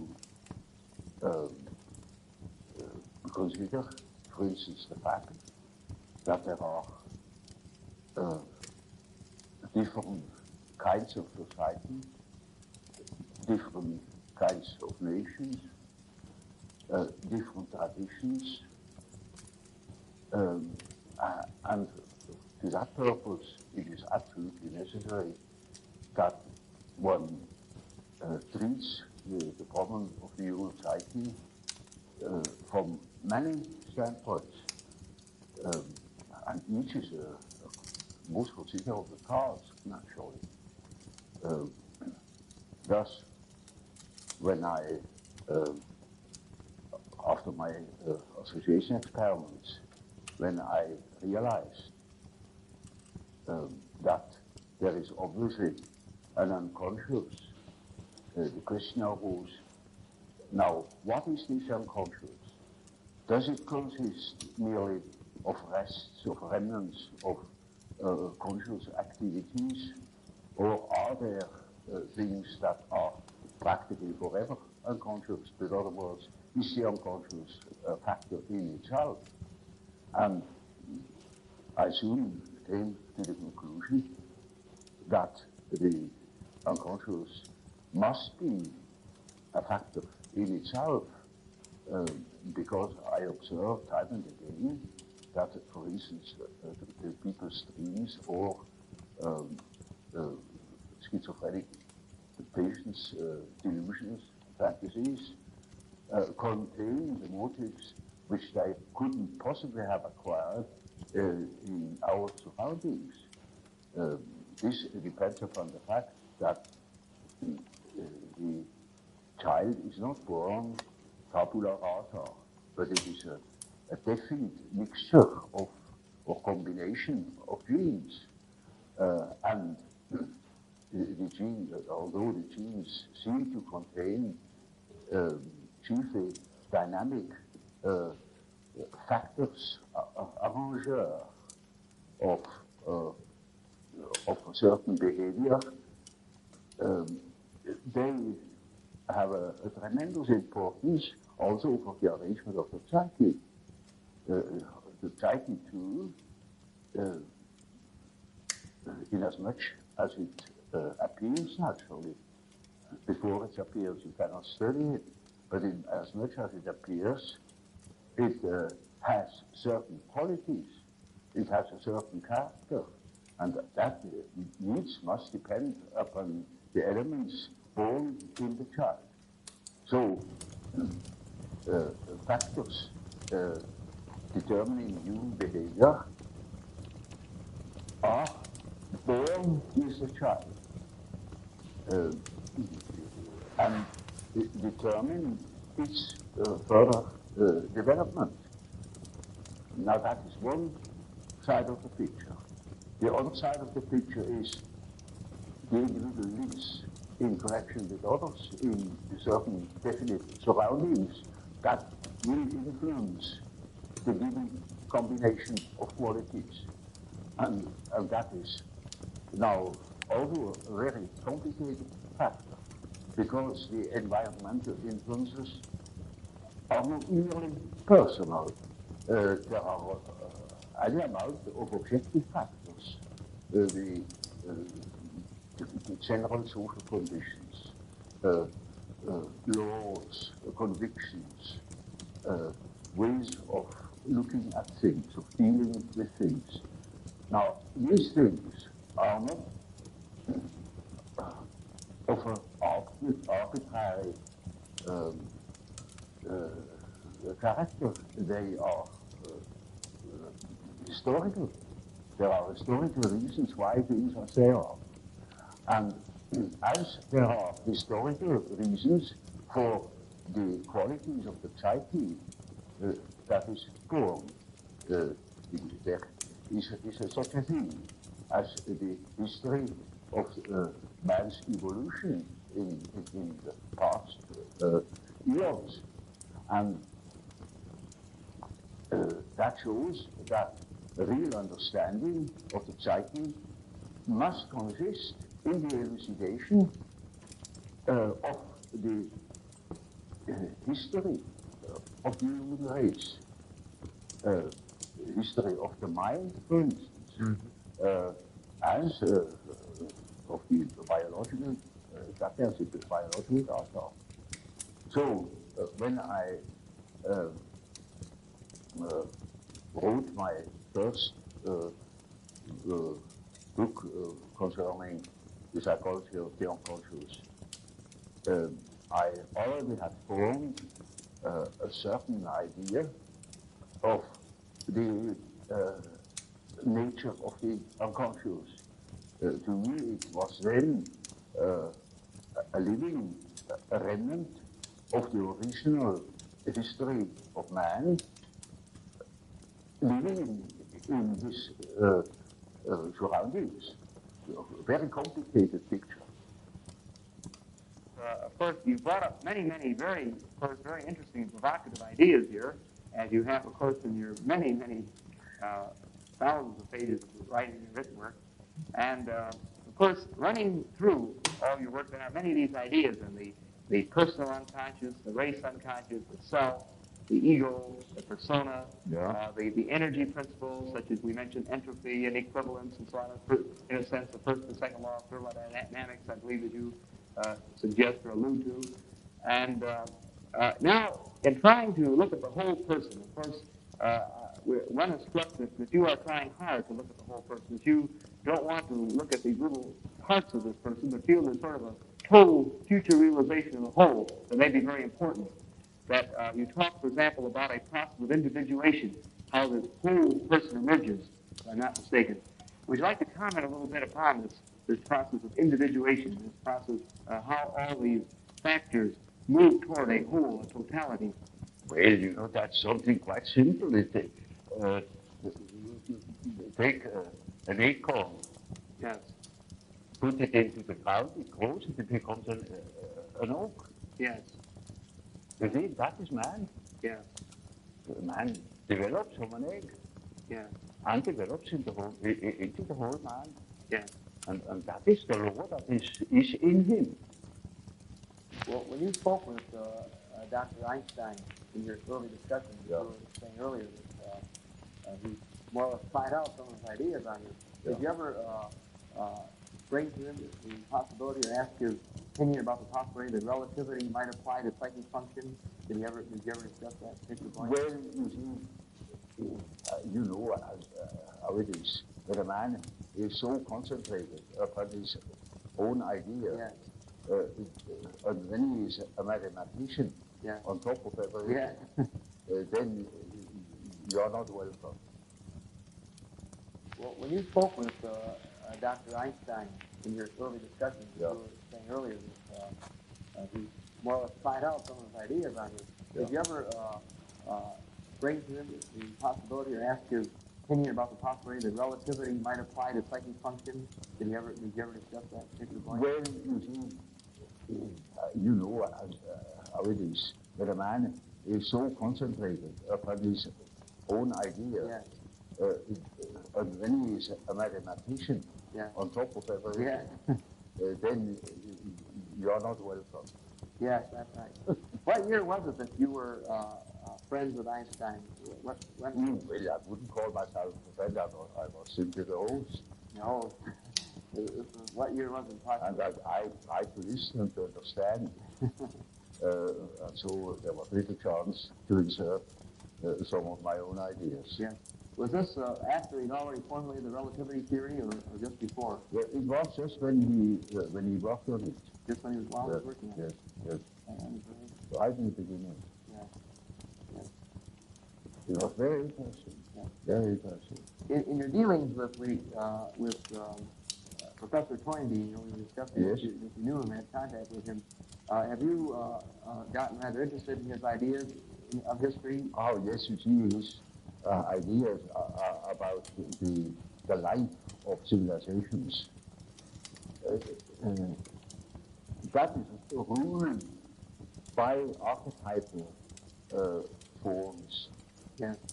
And Toynbee has seen that what I mean by the historical function of archetypal developments. I see. See, that is a mighty important determinant of human behavior that lasts for centuries or for thousands of years and expresses itself in symbols. Sometimes symbols you would think nothing of it. For instance, you know that the Russia, the Soviet republics, have that symbol of the red star. Yeah. Now, it's a five-ray red star. Yeah. America has the five-ray white star. Yeah. They are enemies. Yeah. And can't come together. Now, in the Middle Ages, for about at least 2,000 years, the red and the white is the couple. I see. That is ultimately destined to marry each other. Yeah, I see. It's very, very interesting. And so, America is a sort of matriarchy as much as most of the money is in the hands of women. Yeah. And Russia is the land of the little father. Yeah. That's the patriarchy. Yeah. Very, very interesting. So it is father and mother, you know. The white woman, in the Middle East, they call it the white woman, the Reina Pavlida, and the Servus Rubeus, the red slave. Yeah, I see. Yeah. Now, so it was going to happen. The two lovers that quarrel with each other. Yeah. I was about to ask you a little bit about what seems to be a very fundamental part of your writing and your ideas, and it's encased in the term mandala. Now, this seems to be sort of an ultimate realization, a direction, and I would certainly be most interested in hearing your observations on this idea? Well, mandala is just one typical archetypal form. Yes. It is what they call in alchemy the quadratura circuli, Yes. the square in the circle, Yes. or the circle in the square. Yes. And it is an age-old symbol. Yes. That goes right back in the prehistory of man, Yes. and it's all over the earth. Yes. And it either expresses the deity or the self. Yes. And these two terms are psychologically very much related. Yes. Which doesn't mean that I believe that God is a self or that the self is God. Thank you. I make that statement that Yes. there is a psychological relation, Yes. and that can be plenty of evidence for it. Yes. And it is a very important archetype. It's the archetype of an inner order. I see. And it is always used in that sense, either to make the arrangement of the many aspects of the universe, a world scheme, or a scheme of our psyche. Yeah. And it expresses the fact that there is a center and a periphery. Yeah. And it tries to embrace the whole. It's a symbol of wholeness. Wholeness. So you see, in a moment where, say, during a treatment, when there is great disorder and chaos in a man's mind, Yes. then this symbol can appear as in the form of a mandala in a dream, or in his imaginary fantastical drawings, or Yes. something of the sort. There it spontaneously appears as a compensatory archetype, bringing order, showing the possibility of order. So it's sort of direction, a goal. Centeredness. Yes. Centeredness. Centeredness, yes. And it means a center which is not coincident with the ego, but with the wholeness, with this wholeness. With our wholeness, which I call the self. Yeah. Self is the term for wholeness. Yeah. And I am not whole in my ego. My ego is a fragment of my personality. So you see, that the center of a mandala is not the ego, it is the whole personality. The center of the whole personality. Yeah. And it plays a very great role in these stories. But in the Middle Ages, equally. Yeah. And then it has been lost, it has been thought of as a mere sort of allegorical, decorative motive. But as a matter of fact, it is highly important and highly autonomous symbol that appears in dreams and so on, or in folklore. Yeah.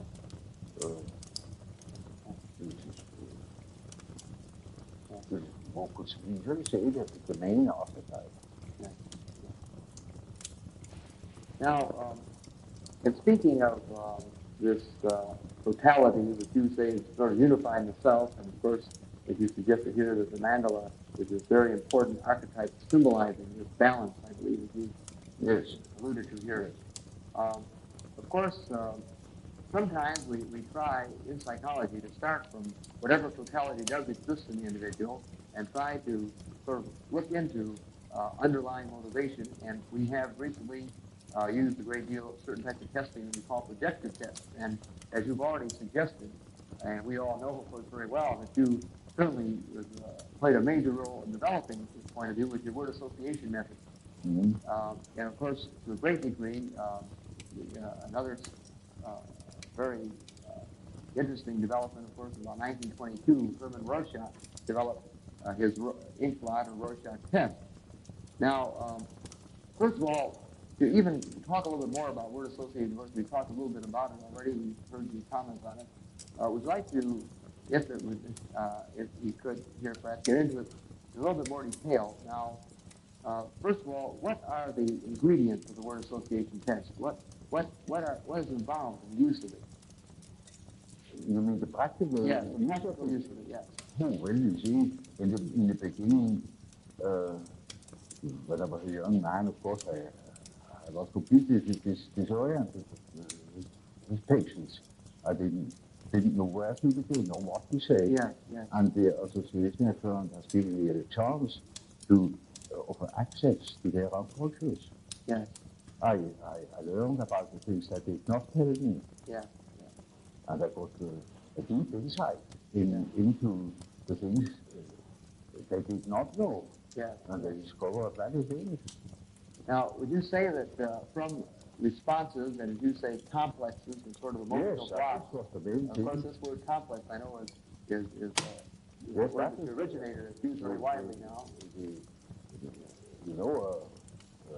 The difference between the complex, that is what my term. Yeah, yeah. Now, do you hope from these complexes or emotional blocks that you uncover as you administer this test to get at materials of the personal unconscious or the racial unconscious or all of the factors that influence this individual? In the beginning there was no question of collective unconscious or something like that. It is chiefly the ordinary personal complex. Yeah, I see.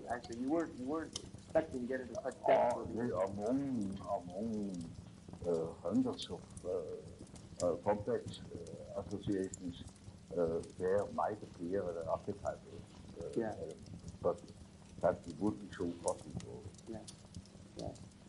Now, that is not important. It is like a Rorschach, a superficial orientation.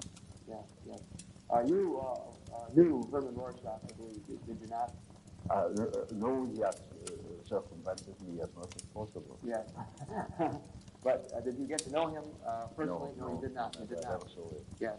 In his intro, hence of an extensive ideas, of course, he's talking a great deal about your introversion, extroversion ideas and his own interpretation. I was anathema because I had first said it this year. That is unforgivable. So you really didn't have any personal contact with Rorschach? No personal relation at all. Oh, I see.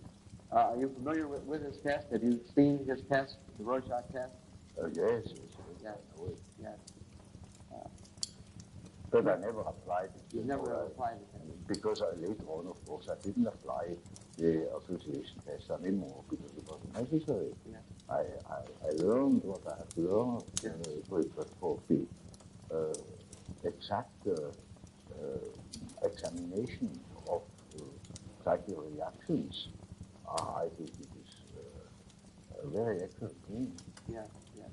Would you say, for example, that the practicing psychiatrist, the clinical psychologist, the practicing psychiatrist could use the projective tests like the Rorschach? For instance, for the education of psychologists. Yes. Practical psychologists yes. meant to do active work with people. Yes. I think it was the best means to make them see how their unconscious works. Is that right? The projective test? It's exceedingly didactic. I see. There you can demonstrate repression or the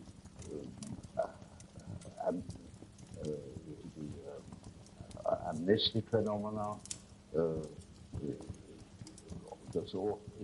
way in which people cover their emotions, and so on.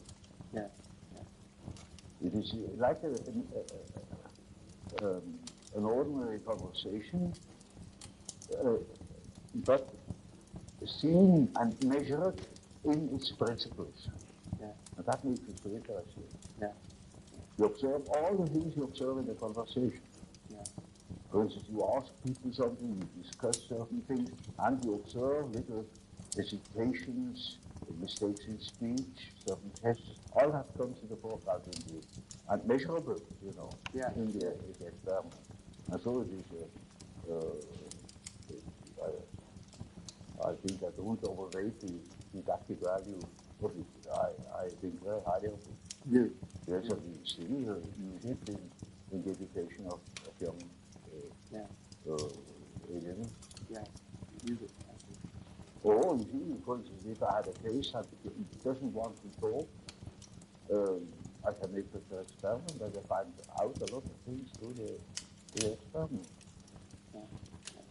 I have, for instance, discovered a murder. Is that right? Oh, Would you like to tell us a little bit more how this was done? you have that lie detector in the United Yeah, States. yeah. Well, that is association because I have worked out with the psychodynamic phenomenon. And we have done a lot of work also with the chemograph. Yeah. We show the decrease of the volume of breathing under the influence of a complex. That's one of the reasons of tuberculosis that arises from such a condition. People have a very shallow breathing, don't ventilate the epicels of the lungs anymore, and get a tuberculosis. Half of the tuberculosis cases are psychic. Yeah. Of course, this matter of psychic tubercular cases and so on, of course, gets us into a particularly interesting special case of motivation that we're talking a lot about in the United States today, and I'm sure that is of interest to you also. This is the whole area of psychosomatic medicine, the way our unconscious, emotional elements of the total I have personality. seen quite a lot of astounding cures of tuberculosis, chronic tuberculosis, by analysis, where people learn to breathe again. But it wouldn't have helped me if they had learned to breathe normally. That wouldn't have helped. But understanding what the complexes was, that has helped them. Yes. Well, when did you first become interested in the psychic factors of tuberculosis? Was it many years ago? When did you first become interested in the psychic factors of tuberculosis? I was aliens to begin with. I was always interested. Yes, you were. Always interested, naturally. Yeah. Now, of course, because I understood so little. yeah. Or I noticed that I understood so little. Now, the point that this leads to very logically is the point I started making a moment ago. I'm sorry to interrupt you. But you see, this is very much the heart of a lot of our thinking today, the area that we call psychosomatic medicine. Yes, yes. Where we are now, right now, becoming more and more interested in the very thing you're saying, how these emotional, how these unconscious, how these personality factors can actually have effect on the body. Mm-hmm. And, of course, the classic examples in the United States in the past have been, for example, the peptic ulcer, where they believe this is the case of where these emotional factors have actually created pathology in the body. And, of course, we've extended these ideas into many other areas. We, for example, feel that where there already is pathology, that these emotional factors can intensify it. Mm-hmm. Not only can it create it, but it can intensify existing pathology. Or sometimes there may be actually symptoms of pathology without these patterns. Now, for example, many of our physicians, or as you say, alienists in America, say that 60 or 70% of their patients are not individuals who have anything that really physically is wrong with them, but they have disorders that are of psychosomatic origin. Yeah, that's well known. Well, yes. Only since more than 50 years. Yes. But the question is how to cure them.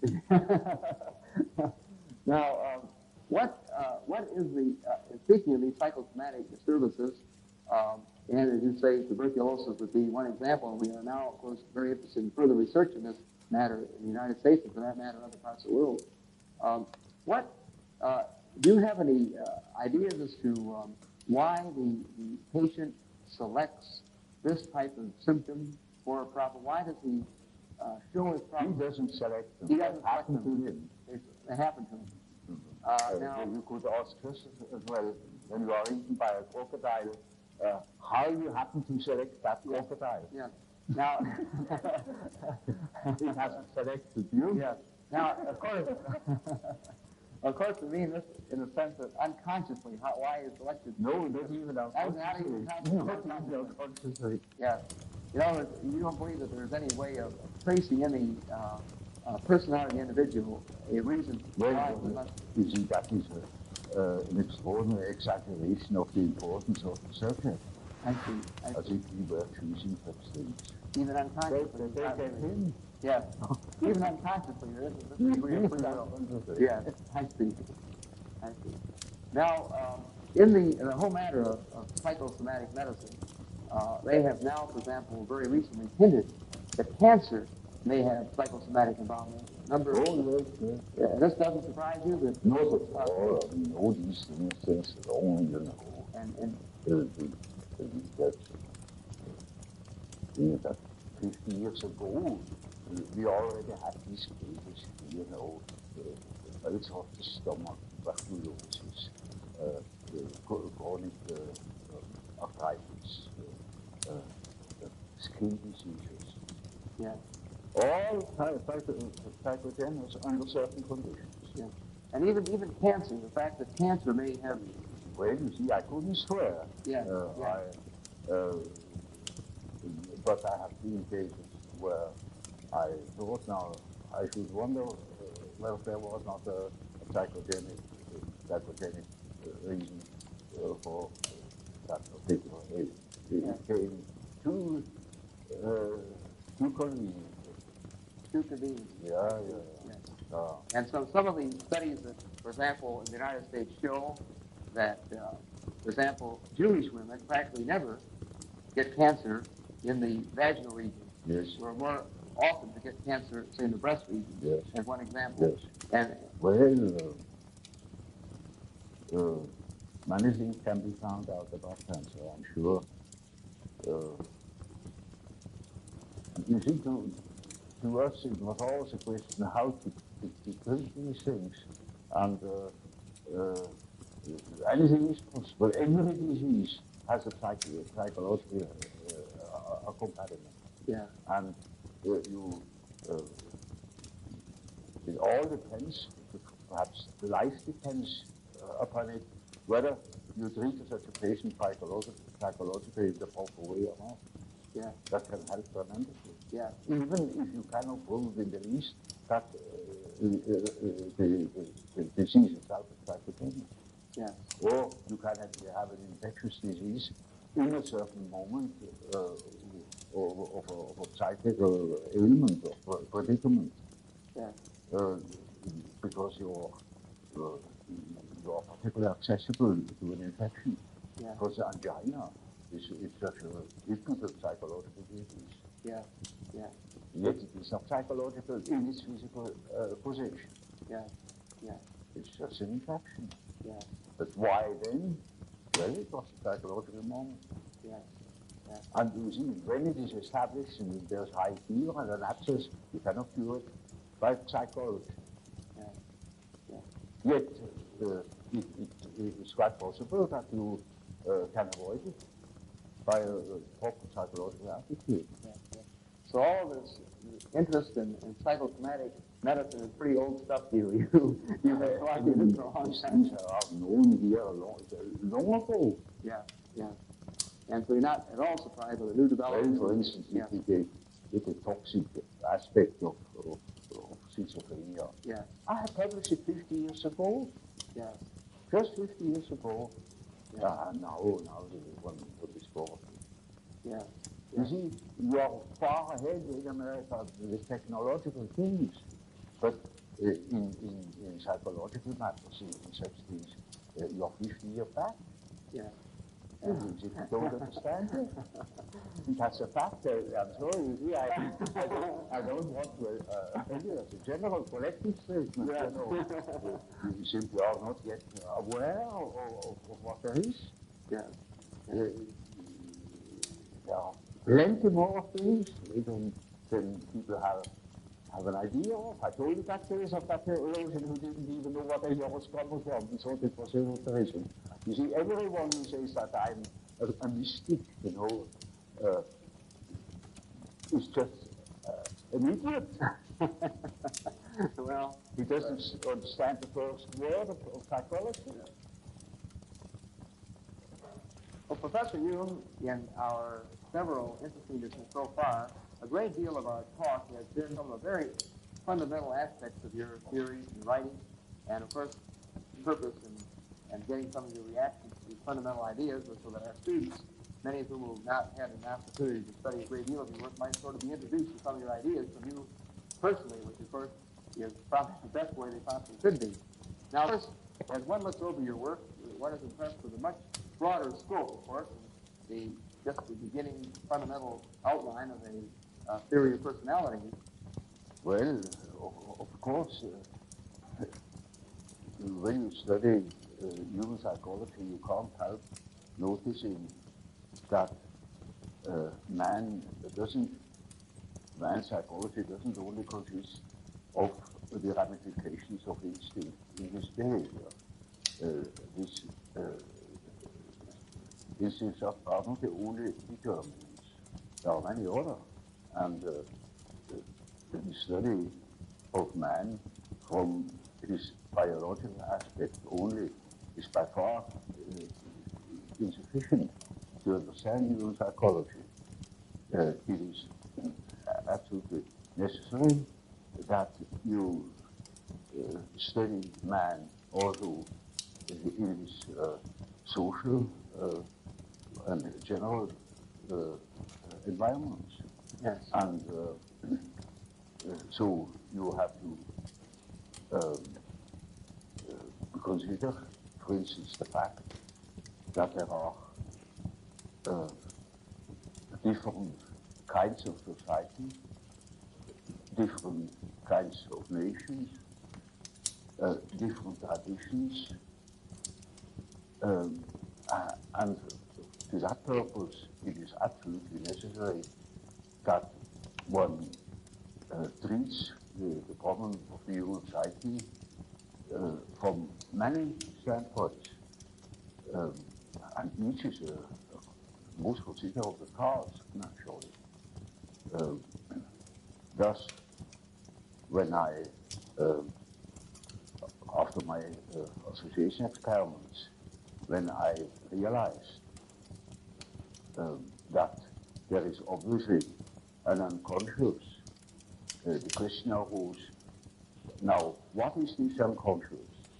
Does it consist merely of rests, of remnants of conscious activities, or are there things that are practically forever unconscious? In other words, is the unconscious factor in itself? And I soon came to the conclusion that the unconscious must be a factor in itself, because I observed time and again that, for instance, the people's dreams or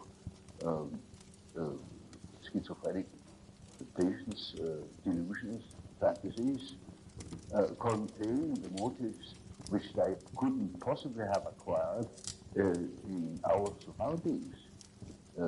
This depends upon the fact that the child is not born tabula rasa, but it is a definite mixture of or combination of genes, and the gene, although the genes seem to contain chiefly dynamic factors, arrangeurs of a certain behavior,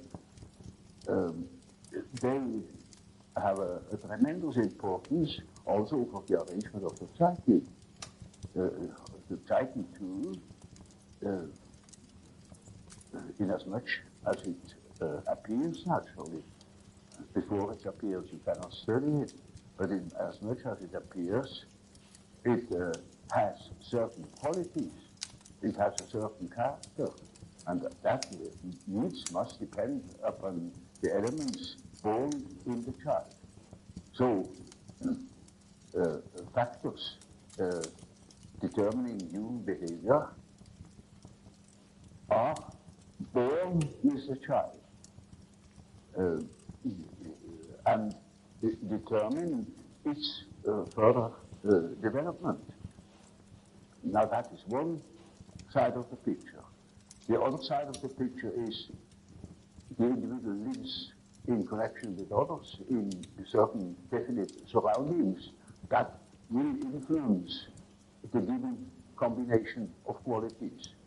And that is now also a very complicated factor, because the environmental influences are not merely personal. There are any amount of objective factors the general social conditions, laws, convictions, ways of looking at things, of dealing with things. Now, these things are not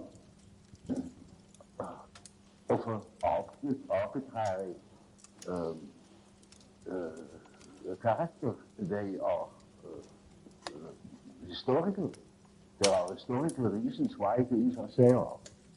And as there are historical reasons for the qualities of the psyche that is formed, there is such a thing as the history of man's evolution in the past eons.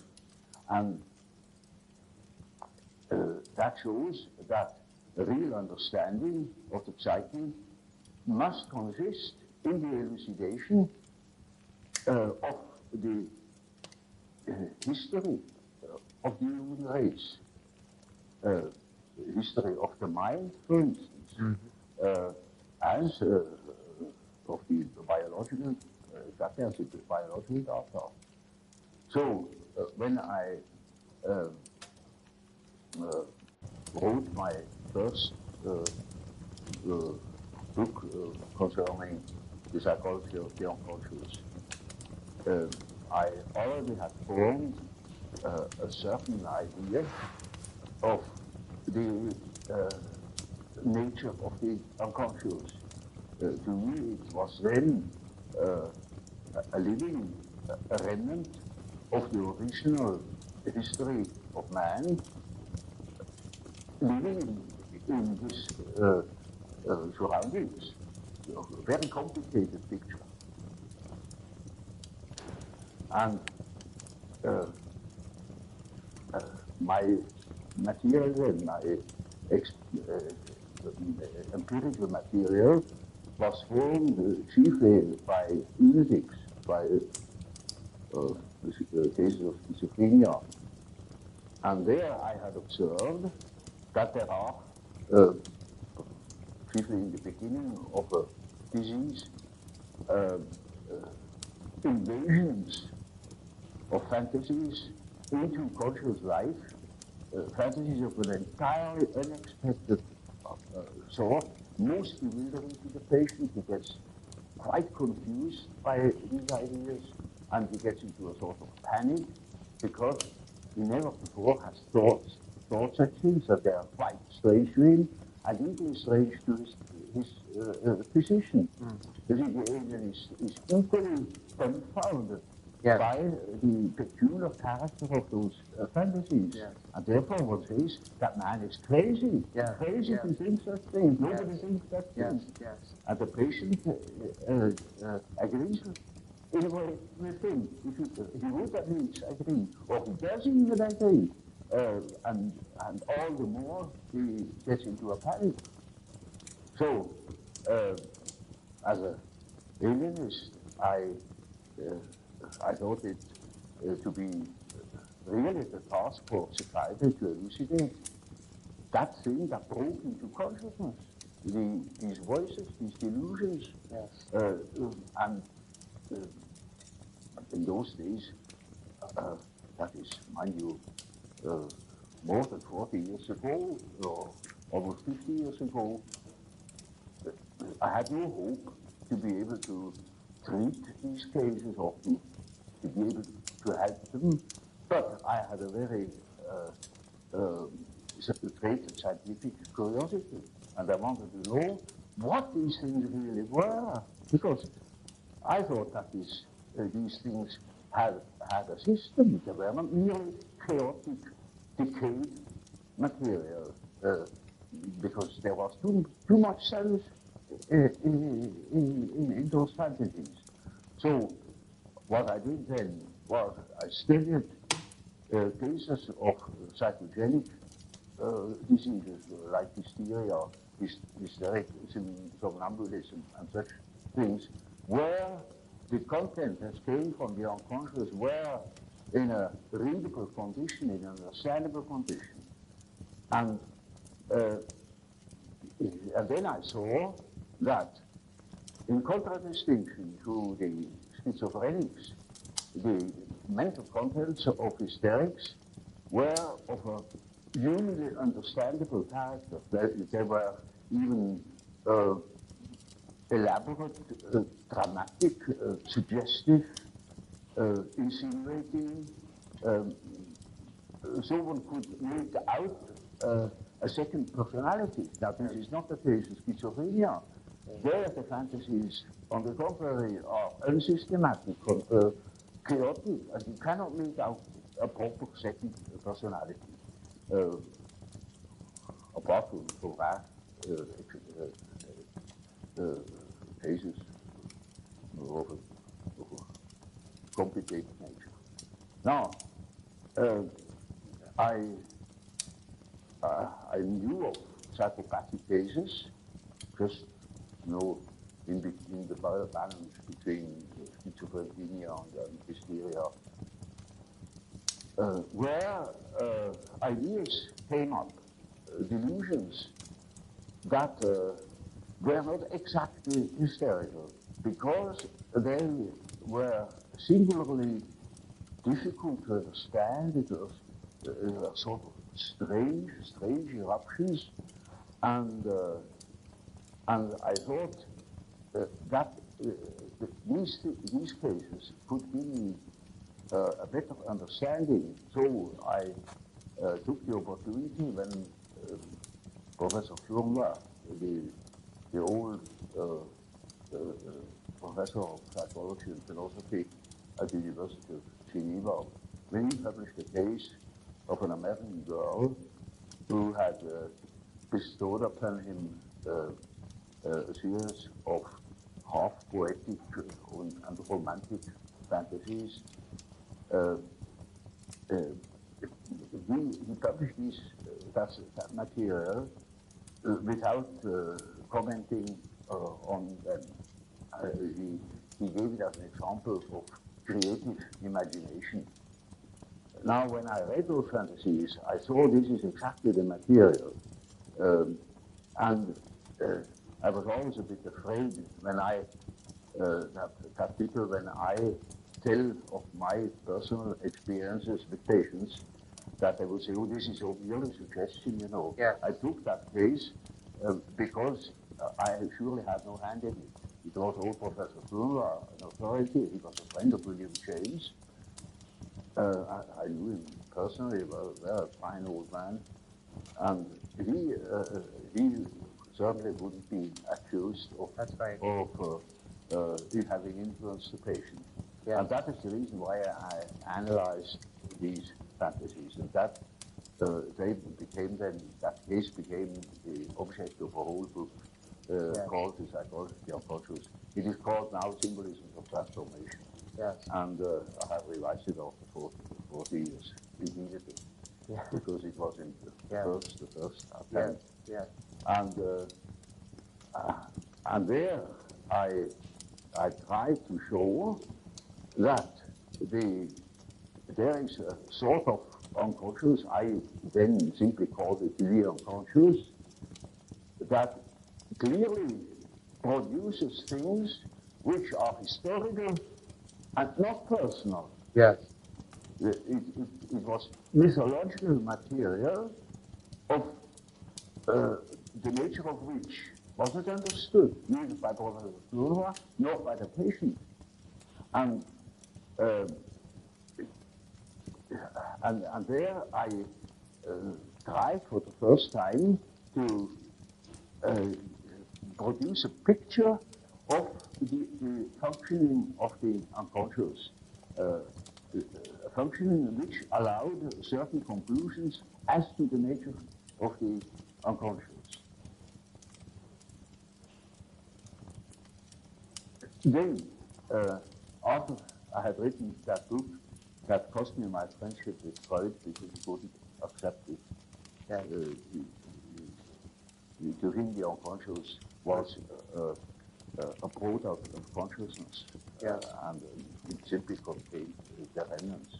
I mean, it was a sort of storeroom where all of these discarded things of consciousness were were heated up and left. And but to me, the unconscious then was already a matrix,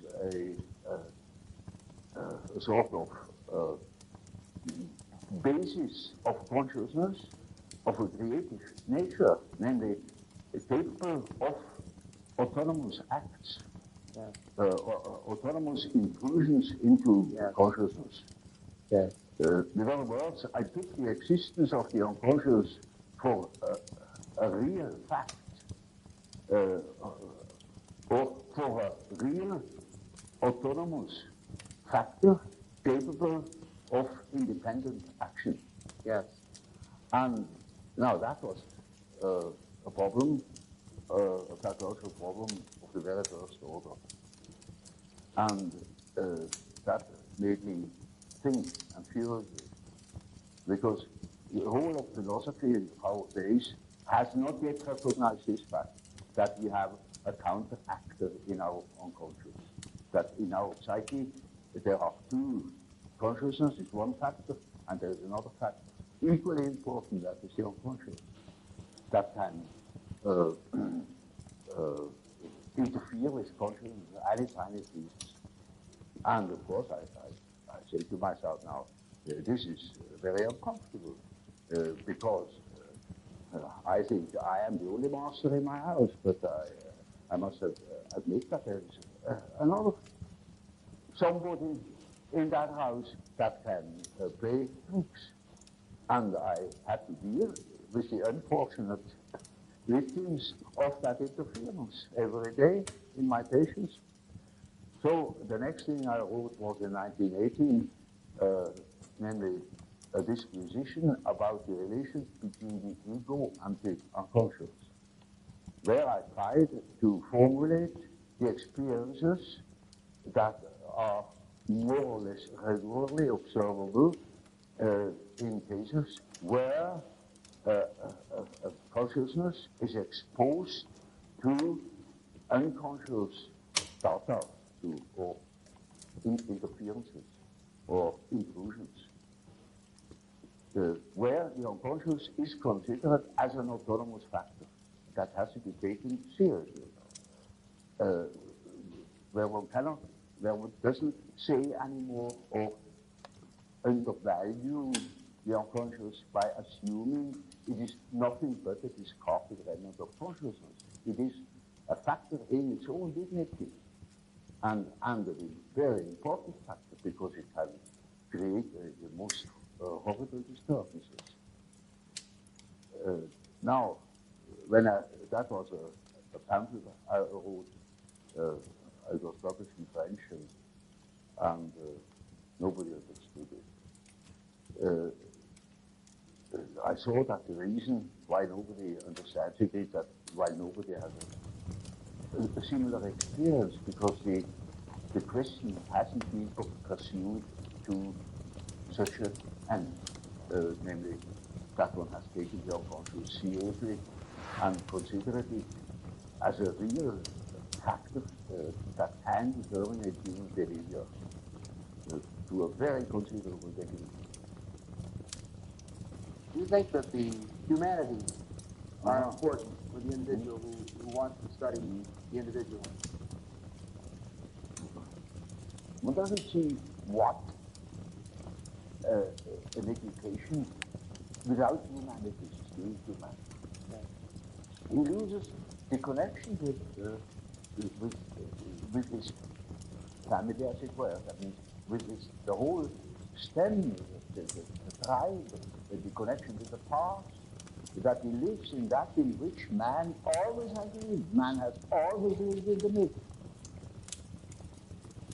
And we think we are able to be born today and to live without history. That is a disease.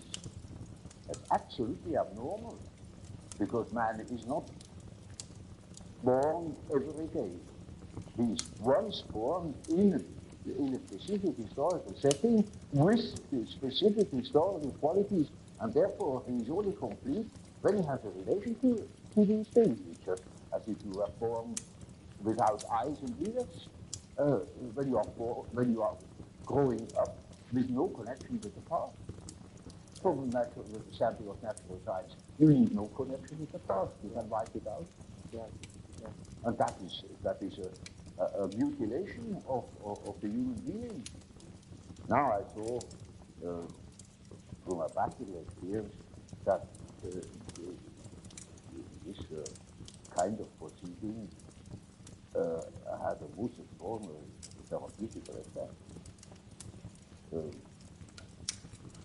I can tell you such a case. That was a young Jewish girl, and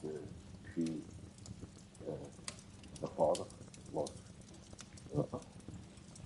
a banker, and she had received entirely worldly education. She had no idea of any tradition or so. And then I went further into her history and found out that her grandfather had been a Sadiq in Galicia, and when I knew that, I knew the whole story. That girl suffered from a phobia, a terrific phobia. She has been in psychoanalytic treatment already, with no effect, and she was really badly plagued by that phobia, anxiety states of all sorts. And then I saw that girl has lost the connection with the past, has lost, for instance, the fact that her grandfather was a Sadiq, that he lived in the myth, and her father has fallen out of it too. So I simply told her, you understand what your fear is? You know what you have lost? And she didn't, of course not. I said, your fear is the fear of your race. You know, the effect was that within a week she was cured from so many years of bad anxiety states. Because she went like a lightning through her.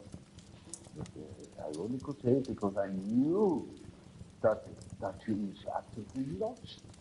She thought she was in the middle of things, but she was lost, gone.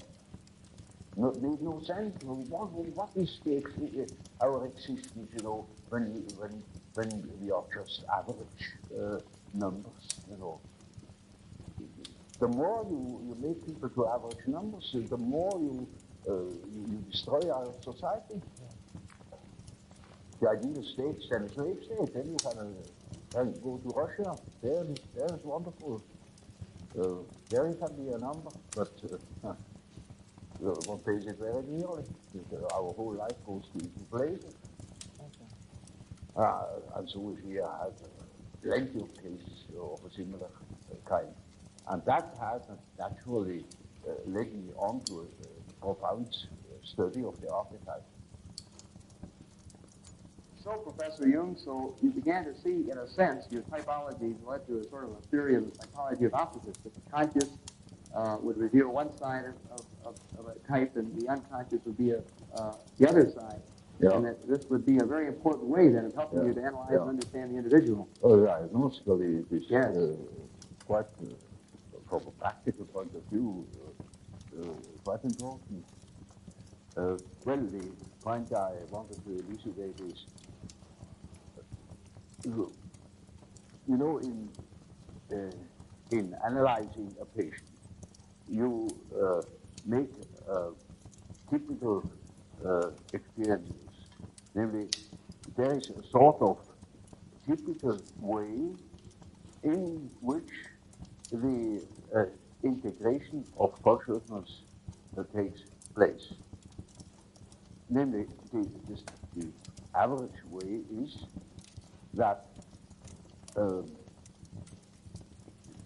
the analysis of dreams, for instance, you become acquainted with the contents of the unconscious. I already told you this to begin with, all personal material.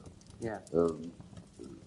Subjective questions, questions of the individuals, difficulties in adapting to environmental conditions and so on. Yeah. Now, it is a regular observation that when you talk to an individual, and this individual gives you insight into its inner preoccupations, interests, emotions. In other words, hands over his personal complexes. Then you get slowly and nilly-willy into the situation of a sort of authority. Yeah. A point of, you become a point of reference. You know you are in possession of all the important items in a person's development. I remember, for instance, I analyzed a very well-known American politician, and he told me, oh, any amount of the secrets of his trade. And suddenly he jumped up and said, by God, what have I done? You know, you get $1 million for what I have told you now. I said, well, I'm not interested. You can sleep in peace, I shall not betray you. I forget it within a fortnight. Now, you see, that shows that the things people hand out are not merely indifferent things. When it comes to something important, emotionally important, then they hand out themselves. They hand out a big emotional value, as if they were handing over a large sum, as if they were trusting you with the administration of their estate. Yeah. And they're entirely in your hands. Yeah. Often I hear things that could ruin those people, utterly that can probably ruin. Or it would give me, if I should have any blackmailing tendencies, unlimited power to blackmail them. Now, you see, that creates an emotional relationship to the analyst. And that is what Freud called the platform, which is a central problem of analytic psychology. It is just so as if these people had handed out their whole existence, and that can have very peculiar effects upon the individual.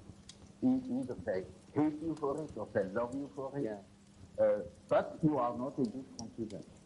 And there is then a sort of emotional relation between the patient and the doctor. Yeah. Now, when you hand out such material, then these contents are associated with all the important persons in the life of a patient. Now, the most important persons are usually father and mother. Yeah. That comes up from childhood. The first struggles are with the parent. So, in handing over your infantile memories about the father or about the mother, you hand over also the image of father and mother. And then it is just as if the doctor had taken the place of the father, even of the mother. I had quite a number of male patients that called me Mother Jung, because they handed over the mother to me. Curiously enough. But you see, that's quite irrespective of the personality of the analyst. is simply disregarded. He functions as if you were the mother, or he functions as if you were the father, the central authority. And now that is what one calls transference. That's a case, a particular case of of projection. Yeah. Now, Yeah. Freud doesn't exactly call it projection; he calls it transference. Yeah. That is an allusion to the old and superstitious idea of handing over a disease, transferring a disease upon an animal, or handing over the sin upon a scapegoat, and scapegoat takes it out into the person to make it disappear. So they hand over themselves in the hope that I can swallow that stuff and digest it for them. And so I'm in loco parentis and have a high authority. Naturally, I'm also persecuted by the corresponding resistances, all the manifold emotional reactions they have had against their parents. Now, that is the stuff you have to work through first in analyzing the situation, because the patient in such a position is not free, he's a slave, he's actually dependent upon the doctor, like a patient with an open abdomen on the operation table. He's in the hands of the surgeon for better or worse. So the thing must be finished, and so we have to work through that condition in the hope that we arrive in a situation where the patient is able to see that I'm not the father or not the mother, that I am an ordinary human being. Now, everybody naturally should assume that such a thing would be possible, for instance, that a patient could arrive at such an insight when he's not a complete idiot, that I am just a doctor and not that emotional figure of their fantasies. But that is very often not the case. So I had a case that was an intelligent young woman. She was a student of philosophy, very good mind, where one could expect easily that she would see that I am not the parental authority. But she was actually unable to get out of this delusion. And in such a case, one always has recourse to the priest. It is just as if one would ask the unconscious, now what do you say to such a condition? You see, she says in the unconscious, of course I know you are not my father, but I just feel like that, it is like that, I depend upon you. And I say, now you see what the unconscious says. Now the unconscious produces dreams in which I really assumed a very curious role. You know, she was a little infant, she was sitting on my knees, I held her in my arms, I was a very tender father to the little girl, you know, and more, her face became emphatic in that respect, namely that I was a sort of child, and she is a very little, frail human thing, you know, and quite a little girl in the hands of an enormous being. And the last dream of that series was, I cannot tell you all the dreams, was that it was out in nature. I stood in a field of wheat, in an enormous field of wheat that was ripe for harvest. And I was a child. And I held her in my arm like a baby. And the wind was blowing over that field of wheat. Now, you know, when the wind is blowing over wheat field, these waves in the wheat field. And with these waves, I swayed like a putting her, as if it were to sleep, you know. And she felt as being in the arms of a father. of the godhead. Mm-hmm. So now the harvest is time. Yeah. And I must tell her. And I told her, you see, what you want and what you project into me, because you are not conscious of it, is you have the idea of a deity you don't possess. Therefore, you see it in me. Yeah. That clicked. Because, she had a rather intense religious education. Of course, it all vanished later on. And something disappeared from her world. Her world became real and personal. And that religious conception of the world was non-existent, apparently. But you see, the idea of a deity is not an intellectual idea. It is an archetype. It's an archetypal idea. Therefore, you find it practically everywhere under this or another name. Even if it has the name Mana, it is an all-powerful, extraordinary effect or quality, even if it's not personal at all. And so she suddenly became aware of an entirely heavenly image that comes fresh from the archetype. She had not the idea of a Christian God or of an Old Testament Yahweh. It was a heathenish God. You see, a God of nature, of vegetation. He was the wheat himself. He is the spirit of the wheat, the spirit of the wind. And she was in the arms of that human. No. Now, that is the living experience of an archetype. Now, that made a tremendous impression upon that girl, and instantly it clicked. She saw what she really was missing, that missing value, that was in the form of a projection in myself and made myself indispensable to her. Yeah. And then she saw, this is not indispensable, because it is, as the dream says, she is in the arms of that archetypal idea. Now that is a luminous experience.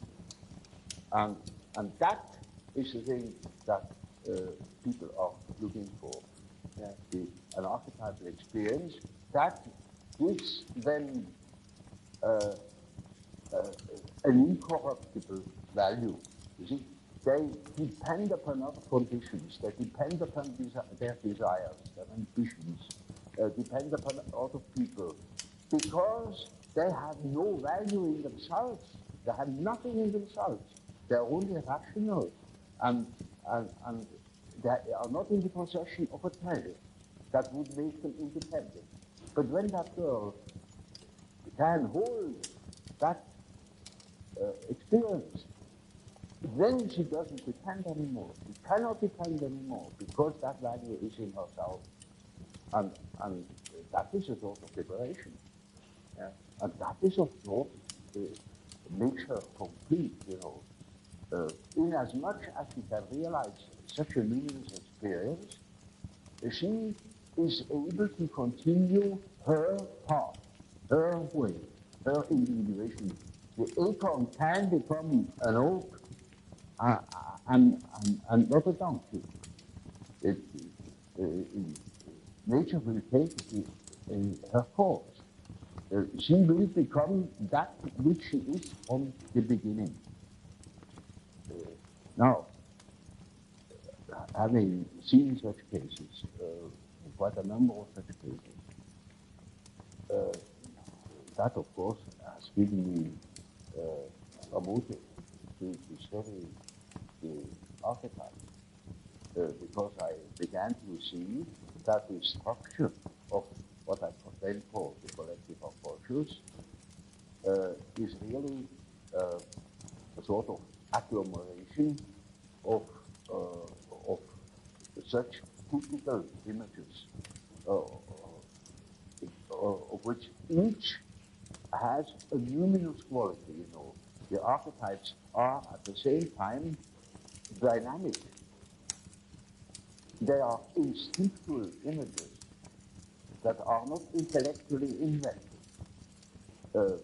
They are always there, and they produce certain processes in the unconscious one could best compare with myth. That's the origin of mythology.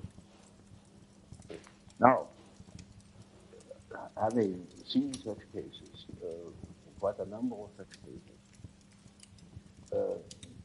that of course has given me a motive to study the archetypes, because I began to see that the structure of what I then call the collective unconscious is really a sort of agglomeration of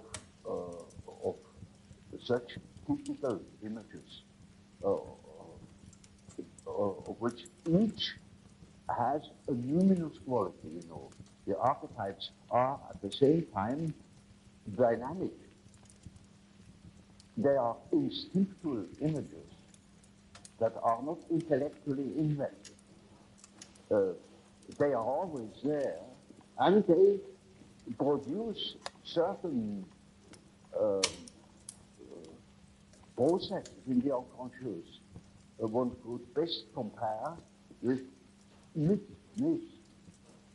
That's the origin of mythology. Mythology is a pronouncing of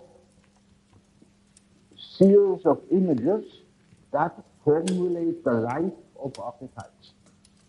And so the statements of every religion, of many poets and so on, are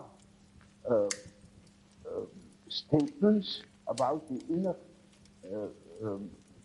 mythological process, which is a necessity because man is not complete if he is not conscious of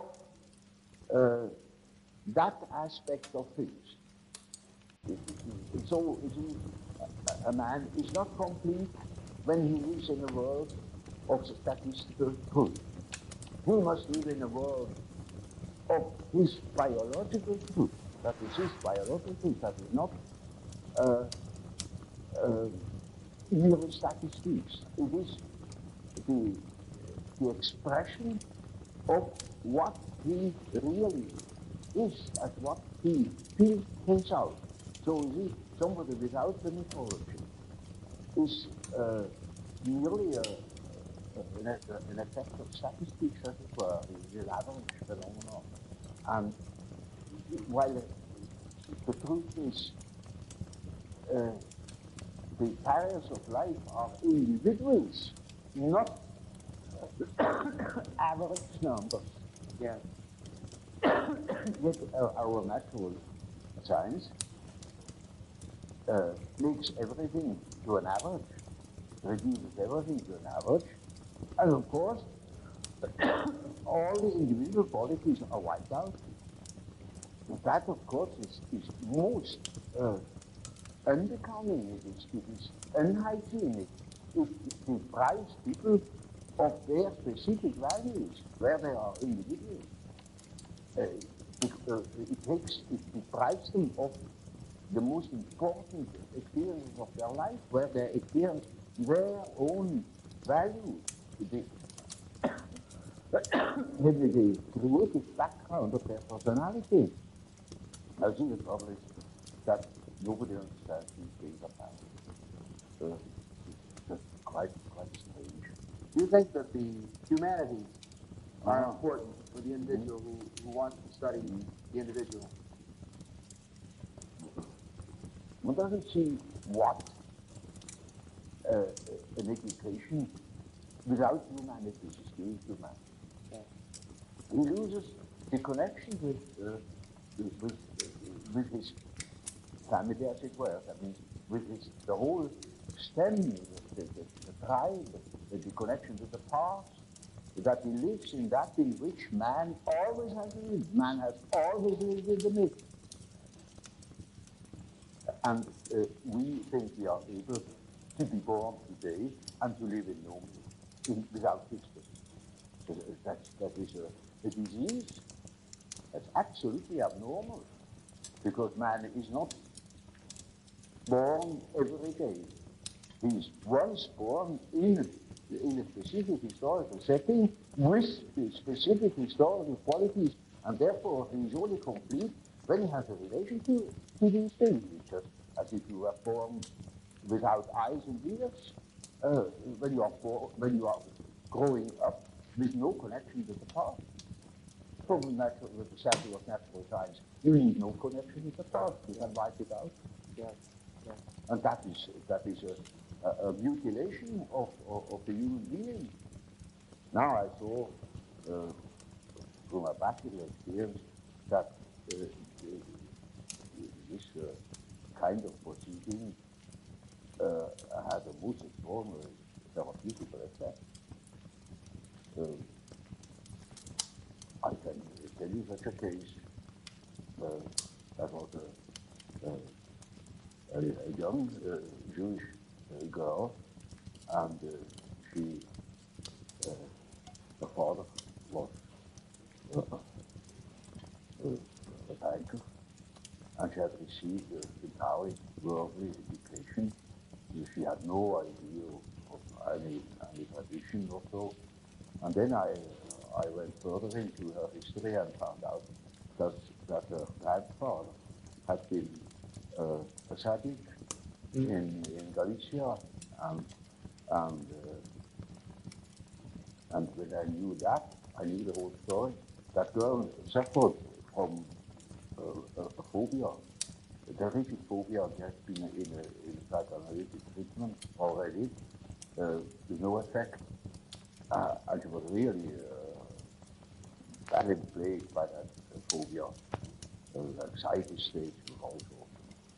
And then I saw that girl has lost the connection with the past, has lost, for instance, the fact that her grandfather was a Sadiq, that he lived in the midst, and her father has fallen out of it too. So I simply told her, you understand what your fear is? You know what you have lost? And she didn't, of course not. I said, your fear is the fear of Yahweh. You know, the effect was that within a week she was cured from so many years of bad anxiety states. Because she went like a lightning through her. But I only could say it because I knew that she was absolutely lost. She thought she was in the middle of things, but she was lost, gone. Made no sense. What is our existence? You know, when we are just average numbers. You know, the more you make people to average numbers, the more you destroy our society. The ideal state is then a slave state. Then you can go to Russia. There is wonderful. There you can be a number, but one pays it very dearly. Our whole life goes into places. And so we have plenty of cases of a similar kind. And that has naturally led me on to a profound study of the archetype. I got more respectful of archetypes. But now by Jove, that thing should be taken into account. That is an enormous factor, very important for our further development and for our well-being. Now, in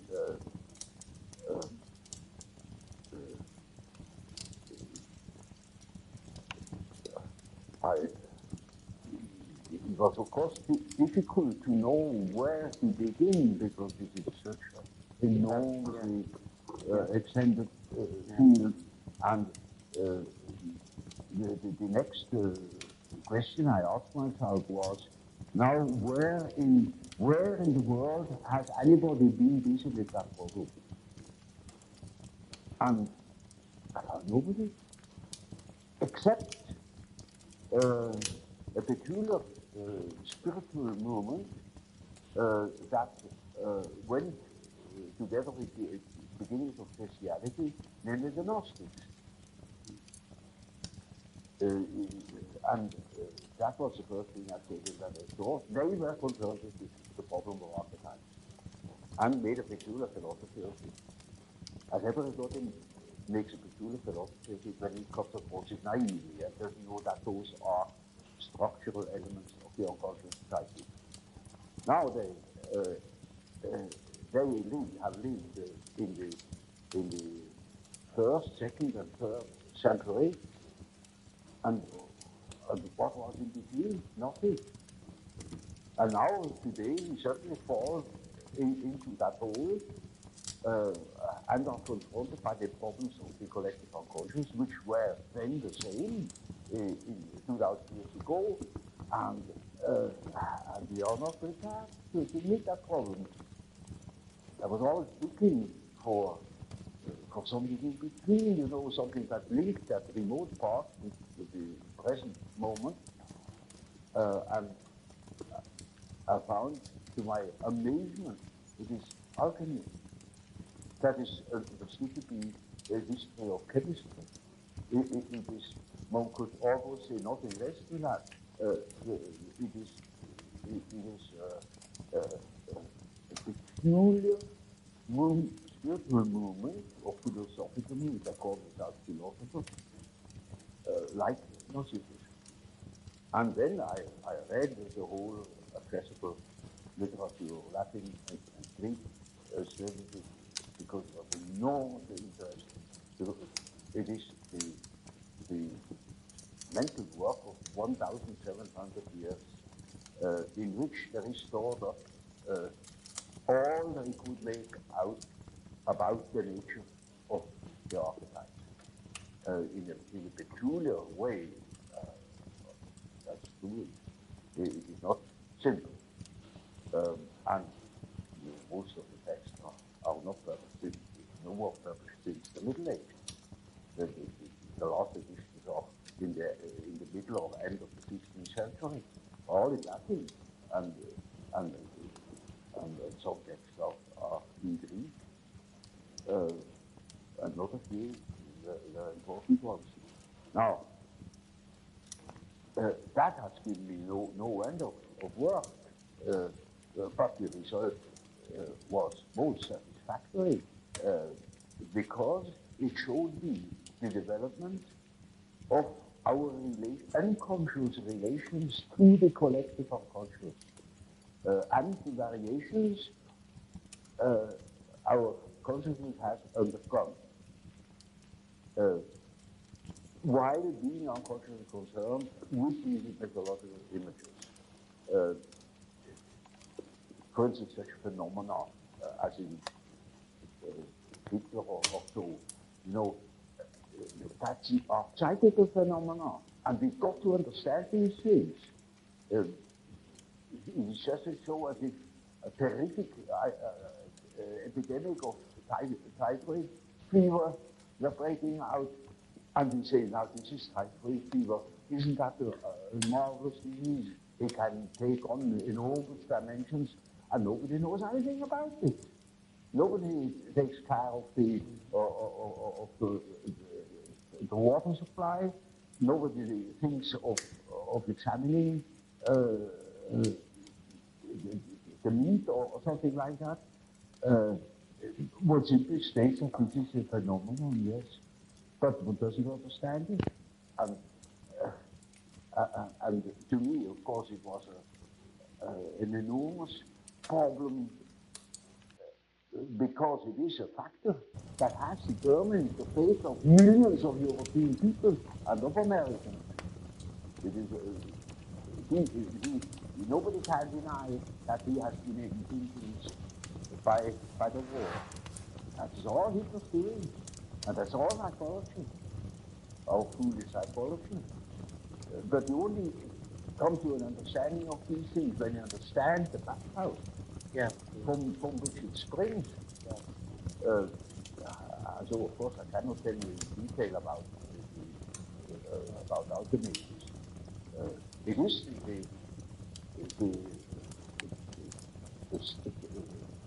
the basis of our modern way of perceiving things, and therefore it is as if it were right under the threshold of consciousness. It gives a wonderful picture of how the development of archetypes, that means the movement of archetypes, looks when you look upon them as if from above, maybe from today you look back into the past and you see how the present moment has evolved out of the past. And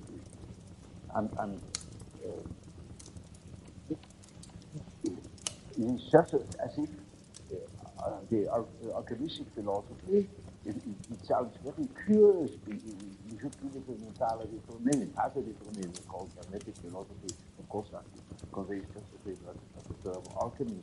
It is the parallel development, as Gnosticism was, to the conscious development, say, of Christianity, of our Christian philosophy, of the whole psychology of the Middle Ages.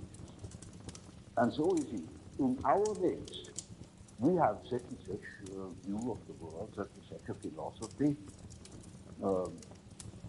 but in the occult we have a different one. And that you can see through the example of the alchemistic philosophy that behaves towards the medieval consciousness exactly like the unconscious behaves to ourselves. And we can construct or even predict our the unconscious of our days when we know what it has been yesterday. Now that is with a few words the development of my ideas.